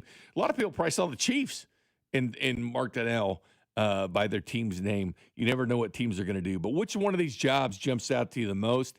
Because to me, if I was a head coach, like a Harbaugh or somebody that's going to easily get one of these jobs, what quarterback do you have? And if you don't have a great quarterback, where are you drafting? And how much money do you got for free agents? How much money do I have for my assistant coaches? And obviously their own pay is going to be huge, but guys like Harbaugh are going to break the bank anyway. But I'm looking at one job here that stands out. If you look at the history of the organization, Baltimore is extremely attractive. I get their pieces. The Giants stand out to me the most, though, because just that organization, the way they run. They don't do well, but that's exactly. What do you mean the way they run? It's been a historically good football team. It hasn't. The Giants? No, not historically, no. The Giants have been a great team. They've had some years where they were great. Bill Parcells brought that team up to the rings, man. Yeah, that's it, though. Like, aside from the 2 years under Coughlin, they've been a terrible team. Like, if you're talking about, like, really early Giants, like, back when Y.A. Tittle was playing for him, sure. But, like, aside from the Parcells years, they were not a great football team. Let's stop that. They've been the 5 Super Bowls, and they've won 4. Well, you're right. I'm sorry. That's an historically good football team. I don't think they were that good for when you've been to 5 Super Bowls and you've won 4, I'm sorry. I don't think I put you in a different category. Yeah, I don't. They haven't. The rest of these teams just haven't. And you're 100% right. The Ravens are easily the best job there. I would go to the Giants because of Jackson Dart there, Malik Neighbors being there, Abdul Carter on defense, Cam Scatterbill at running back. I think they have core pieces on that team on offense and defense. You bring in a good system, they can win. I think they have better actual pieces. Yes, Lamar is better than Jackson Dart. It's 100% true. But as far as all-around pieces like a Malik Neighbors, Abdul Carter, guys like that, I think the Giants have more to work with than what the Ravens do. Yeah, I disagree. I think that the Ravens have way better pieces. You have a way better quarterback. Jackson Dart. That defense in Baltimore sucks, though. Yeah, but you can redo that because you've got players on that defense. You've got Nnamdi Madubuike. You've got Kyle Hamilton. You've got Malachi Starks. Well, I'd put them at number 2, so we're splitting hairs. Yeah, no, this ain't splitting hairs for me. The Giants are not anywhere near as good of a job to me as the Ravens. I think the Ravens are a significantly better job than the Giants are. You'd put them second, wouldn't you? No. Oh, God, that's dumb. No, I wouldn't put the Giants. Who are you putting second out of this list? Name the list again. Dolphins, Ravens, Giants, Titans, Falcons, Raiders. Titans are my second job. I think a better foundation than the Giants do. And here's why. Because, one, I think you have a better quarterback in Cam Ward for the long term. I don't like Jackson Dart for the long term. Jackson Dart he had 5 games where he was in concussion protocol? He needs to stop running. That's the only way he could play well at this level. He is not a pocket passer. But I'll tell you what, Malik Neighbors is better than anybody they have. 100%. I agree. He's Abdul awesome Carter is receiver. better than anything they have. No, he's not. He was good, but he wasn't that good. Abdul Carter was awesome in pressures. He was awesome in pressures, but he wasn't used very well because you still used him a lot in off-ball linebacker situations. And I do wonder, if you get a new system in there, are you going to use him more? That's a big question to me. Also, on top of that, he's got to get more pass rush moves because he's got that one ghost move that he uses all the time, and that's the only move he seems to have right now. So I think he needs some work there. But aside from that, I like Cam Scatterbo too. But do I think he's an elite running back? No, I don't. I think you have a really good foundation in Tennessee. Well, obviously, John Harbaugh is not going to the Ravens. No, obviously no. But I think he goes to the Giants. I think he does too. But I think to me, if I were coach and the Ravens were off the board, I would want to go to Tennessee because I think you got a little bit more to work with. I really like I said, I really like Cam Ward. I think Cam Ward could be a great quarterback in this league. I think a lot more of him than I do Jackson Dart. I also think the receiving core they had there, a lot of potential there. Really big fan of Elikiah Manor. Really big fan of Chimere Dike.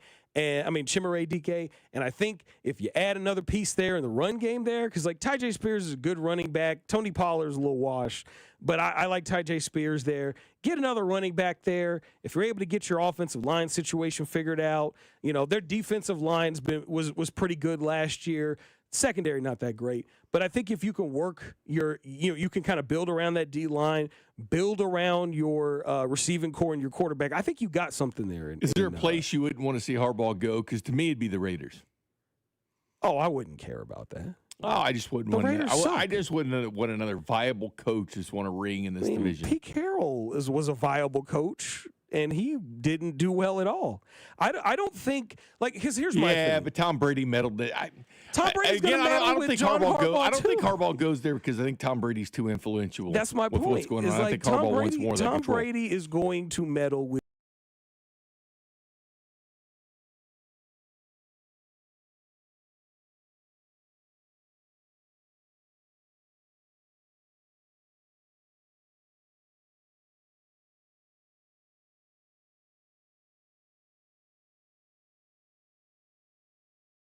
The league, the Browns have pieces. My For thing sure though they is, do. Yeah, every team has pieces. It's just a matter of, do you have them in the right spots? And my thing is this: if you look at most of these teams, the only team I think that actually has pieces to help you win very quickly are the Ravens. That's it. Every one of these other teams, you got some good players here and there, but it's going to take more than a good coach. It's going to take. You got to have a quarterback. But it's not bottom even. line. It's not even just a good quarterback. It's also having good line play on both sides, having good coordinators underneath. Dude, the one thing, and this is going to be the thing I think that'll hurt Harbaugh in New York if he goes there. His coordinator picks haven't been great.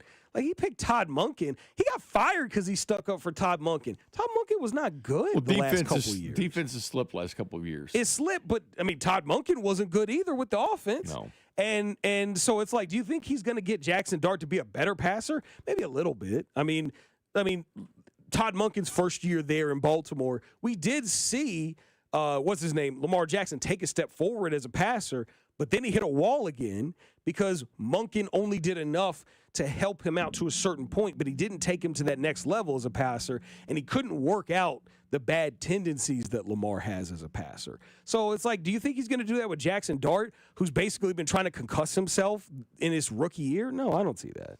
Yeah, I don't know what the Dolphins are going to do. That's a weird team. That's a job I wouldn't touch. It's one of those teams that you take steps, you make the playoffs a couple years in a row, and then you fall off the cliff. They want keep making steps. They want to get rid of their quarterback. It's that's going to happen. But Detroit's one of those teams too. It's you start losing your coordinators, you got to keep the ship running. Detroit's wide open window. closed so fast. They closed so fast. That's the NFL, man. It is, man. That's why the Chiefs That's going. the NFL, That's why man. the Chiefs going to 7 straight AFC title games. I don't think people appreciate it as much as they should. You said what? The Chiefs going to 7 straight AFC title games. Well, this is the reason why I said this for years. Whenever we get, after the Super Bowl, is like, just enjoy it. Yeah, you Take got to your enjoy time because you don't know when you're going to get back there. Some people act like it's the worst team in the world they've ever seen, and it's just gone to 5 of the last 6 Super Bowls in 3 straight. No, I mean, come on. this is the reason why I was like, don't freak out. Let's slow down. It's okay if I was like, enjoy each one of these times that they make Enjoy it. the ride, Because you man. don't know when it's going to end. And, I think a lot of people were caught off guard by how things went this year because they took what happened the last few years for granted. I look at last year's team, and you kind of squeeze that sponge, get all the water out. Because the cracks in the foundation were definitely there. Like, it was definitely there. They were just riding on time, right? Yeah, they were. They were just riding it out. Mahomes was carrying them. Yeah, they were just riding it out to see how far they could take it. Yeah. And see eventually when it does fall out. And it did. Eventually it's going. Because the salary cap, for as much as people think it's a myth, it does hit you. But it wasn't even the cap. It was just how they built the team. They didn't change their scheme. Last year, it was very apparent they needed to change the scheme. People found a way to stop it. And it was just teams knew what they were doing. Teams didn't respect the run game. And this is the reason why we, at this point last year, we're like, Chiefs have to go running back on day 2. Because if you do not go running back on day 2, your option is Isaiah Pacheco, who basically is – it's like he's blind running the football. It's like literally he's just blind and then running into a wall. And it's frustrating because he has physical talent, but he has terrible vision as a runner. And so it was like, you need to get somebody that fits what you need more, and they didn't do that. Well, looking forward to the national title game now. Looks like Indiana versus Miami on the 19th. So we're still going to go all the way to January 19th. Some people want this thing already done. I'm like, hey, keep going as long as you can, man. Bring it, keep going as long as you can. Let's get it closer and closer to the draft if we can do that. But the Kansas City Royals, what is their situation right now? We'll discuss that next. You're listening to After Hours, brought to you by Twin Peaks. Eats, drinks, scenic views on your home for Kansas City sports. 96.5, The Fan. The boats are back at Bartle Hall with 4 days of streaming deals on hundreds of boats at the KC Boat and Fishing Show, January 8th through the 11th. Check out wake surf boats and pontoons, fishing boats, and luxury cruisers. Enjoy nonstop entertainment, live stingrays, pro angler demos, and meet KC's Pitcher of the Year, Noah Cameron. Get ready for fun in the sun at the Boat and Fishing Show, January 8th to the 11th at the Convention Center. Pick up a free Thursday, Sunday ticket at Hy-Vee. Go to KCMoBoatShow.com for info. Kids are free. I'm worth more. I'm worth a little more. I'm worth a lot more. I completely agree. You are worth more, and your car's worth more, and we want to pay more at GiveMeTheVin.com for good cars, because they are worth more, and so are you. And remember, if I don't beat the price on a CarMax or a Carvana deal, I'll pay you $100. For top price, trust, and ease of transaction, GiveMeTheVin.com, America's best car buyer. Sell us your car. GiveMeTheVin.com. So easy you can do it in your underwear. It's really been amazing, the amount of people that I've had contact me, and the talk is generally centered around QC Kinetics, and whether it's a knee, whether it's a back, a hip, shoulder. He's always happy to talk about how QC Kinetics all-natural regenerative treatments finally gave him relief without surgery. That's former pro football player Bobby Carpenter. My message to them is do not wait and push off a week, a month, whatever it is. So if you want to feel better this summer, now would be the time to get in. If you want to feel better in the fall, make sure that you're getting in here so you can go out and play golf and do the things that you love and enjoy. Spoken by a man who experienced relief firsthand. QC Kinetics gave this former pro athlete back his mobility, his activity, and they'll do the same for you. Has really helped me in just my general quality of life. Don't wait. Call QC Kinetics for your free consultation today. QC Kinetics. Call QC Kinetics, 816-412-6299. That's 816-412-6299. 816-412-6299. The football playoffs are here, and if you're looking for the best place to play, you got to check out Underdog. To kick off Wild Card Weekend, Underdog is dropping a massive offer. they're adding a gimme pick on a QB of your choice from any of the wild card games just to get you started. It's the easiest way to play. You just pick your favorite players and decide if they'll go higher or lower on stats, like touchdowns, rushing yards, or receptions. I've been using the Underdog app all season long, and I love it. It's simple. This week, I'm looking at the Saturday matchups. I'm taking Caleb Williams lower than 208.5 passing yards. If you get your picks right, you could win up to 5,000 times your cash. So what are you waiting for? Download the Underdog app today and use promo code BOB to score $75 in bonus entries when you play your first $5 with promo code BOB. Underdog, make plays, win money. Must be 18 and over and present in Missouri. Terms apply. See assets.underdogfantasy.com/web/play and get terms _DFS_.html for details. Concerned with your play? Call 1-800-GAMBLER or visit www.ncpgambling.org. At Straight Talk, we get it. You say no a lot. Mom, can I get a tarantula? No. Coffee? No. So we're giving you more reasons to say yes, like a free 5G phone with real unlimited data with select plan activation. Can I use the free phone? Yes. See? Doesn't it feel good to say yes to more? Absolutely. Face tattoo? Absolutely not. Available at straighttalk.com and Walmart. Taxes and fees apply. In-store activation of Gold Unlimited plan or higher required. For network management practices, visit straighttalk.com. Welcome back to Winter Hack Radio, the place for clever hacks to survive the season. Icy driveway? Well, try spreading sand or birdseed to help with traction. Snowy puppy paws? Well, grab a whisk, brush it off, done. Catch COVID-19? Well, just get... Actually, there's no hack for COVID-19. But if you test positive, prescription medications for COVID exist. Ask your doctor if they're right for you. Visit PfizerForAll.com to learn more. Sponsored by Pfizer. You're listening to 96.5 The Fan from the DM Injury Law Studios. Mike's got this.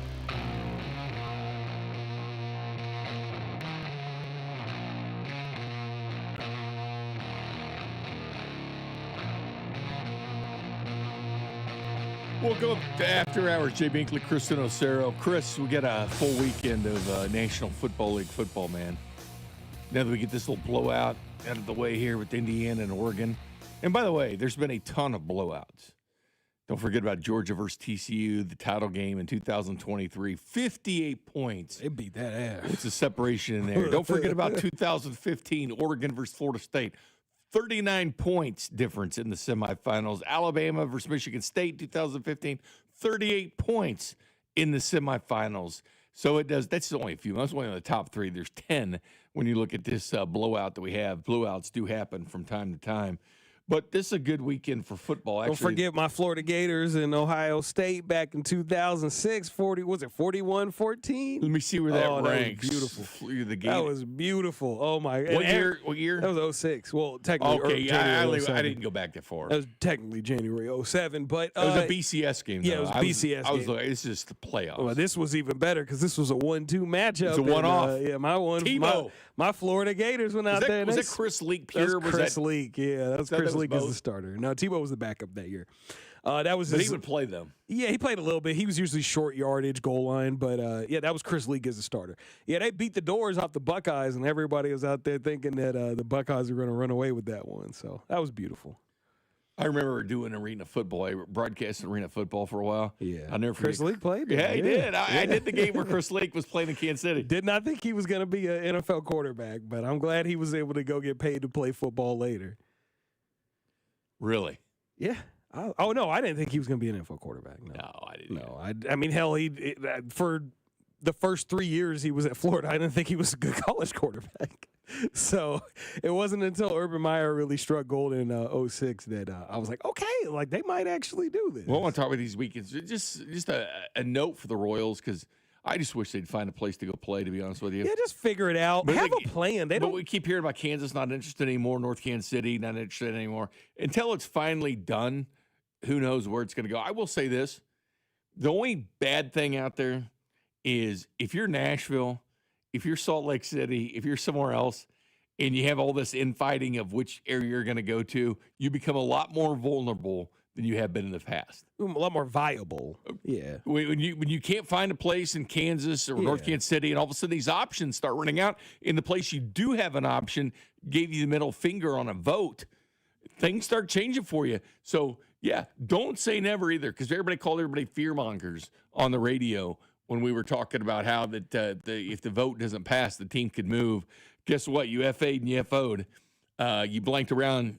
Guess what? You found out because they're moving. Man, this is my thing, man. It's like just the Royals need to put together a plan. They've been wishy-washy about this whole deal. You've had time, man. It's like you need to have a plan. Have something concrete that we can look at and be like, okay, that's good. And then we'll vote on it. But right now they've been really wishy-washy. And it's like you can't expect people to want to commit to something if you're not really going to be clear and concise and transparent about it. So hopefully they'll find that out. I just think you become a lot more attractive to other areas, other cities. Because remember, they all started calling the Kansas City Royals the day after the vote failed. They all wanted to get in there, and it looks like, oh, they're going to stay in the city, stay in the metro. Well, that's great. You don't want them to leave. But I will say this, Chris, on a positive note, this is day 2 of 5 days of wonderful football here with college football, even though this game isn't particularly good. But these NFL playoffs don't have the Chiefs in them.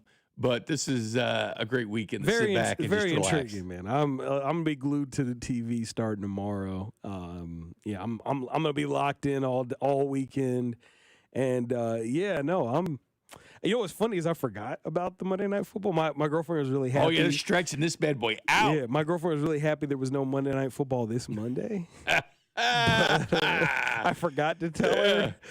I forgot that there was a Monday Night Football game. The Chargers and Patriots are playing. I forgot about that one. She's gonna be mad at me when I get home when we get done with the podcast on Monday. The Rams and Panthers kind of kick things off, and here's the deal: the Panthers are weird. They've literally won, lost all year. The Panthers, and they beat the Rams. They beat the Rams. NFL. They did. They beat the Rams. They beat the Rams. Yeah. You know, so if they reseeded it, it is silly that their Panthers are 8-9. They have a home playoff game against the Rams that are 12-5. That gets them started. Packers and Bears will be interesting. It's supposed to be like 9 degrees. It's going to be really cold there.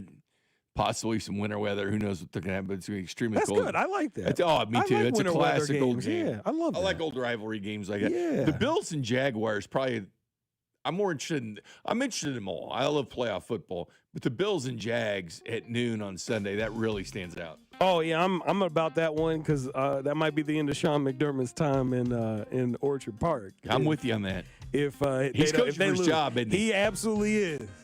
Like the Pegulas, they're gonna be waiting on the sidelines to fire his ass if that don't work out on Sunday. Yeah, I think McDermott is coaching for his job. Josh Allen's got it all in front of him. No Mahomes, no Jackson. I'm no saying this Burrow. right now. I know people trying to say that he has excuses if they don't win. No, he doesn't. No. If he loses, McDermott and Allen if are he out. loses, I'm done. Like no more Josh Allen, Patrick Mahomes comparisons. Nope, it's done. Anyway. Chris, always a lot of fun, man. Yep, I'm always excited great. about it. You and I are looking forward to watching the game. We talked a little draft. Don't forget character concerns. We put it out each and every Tuesdays. We look at a draft for 2026. Good night, everybody. See you Sunday.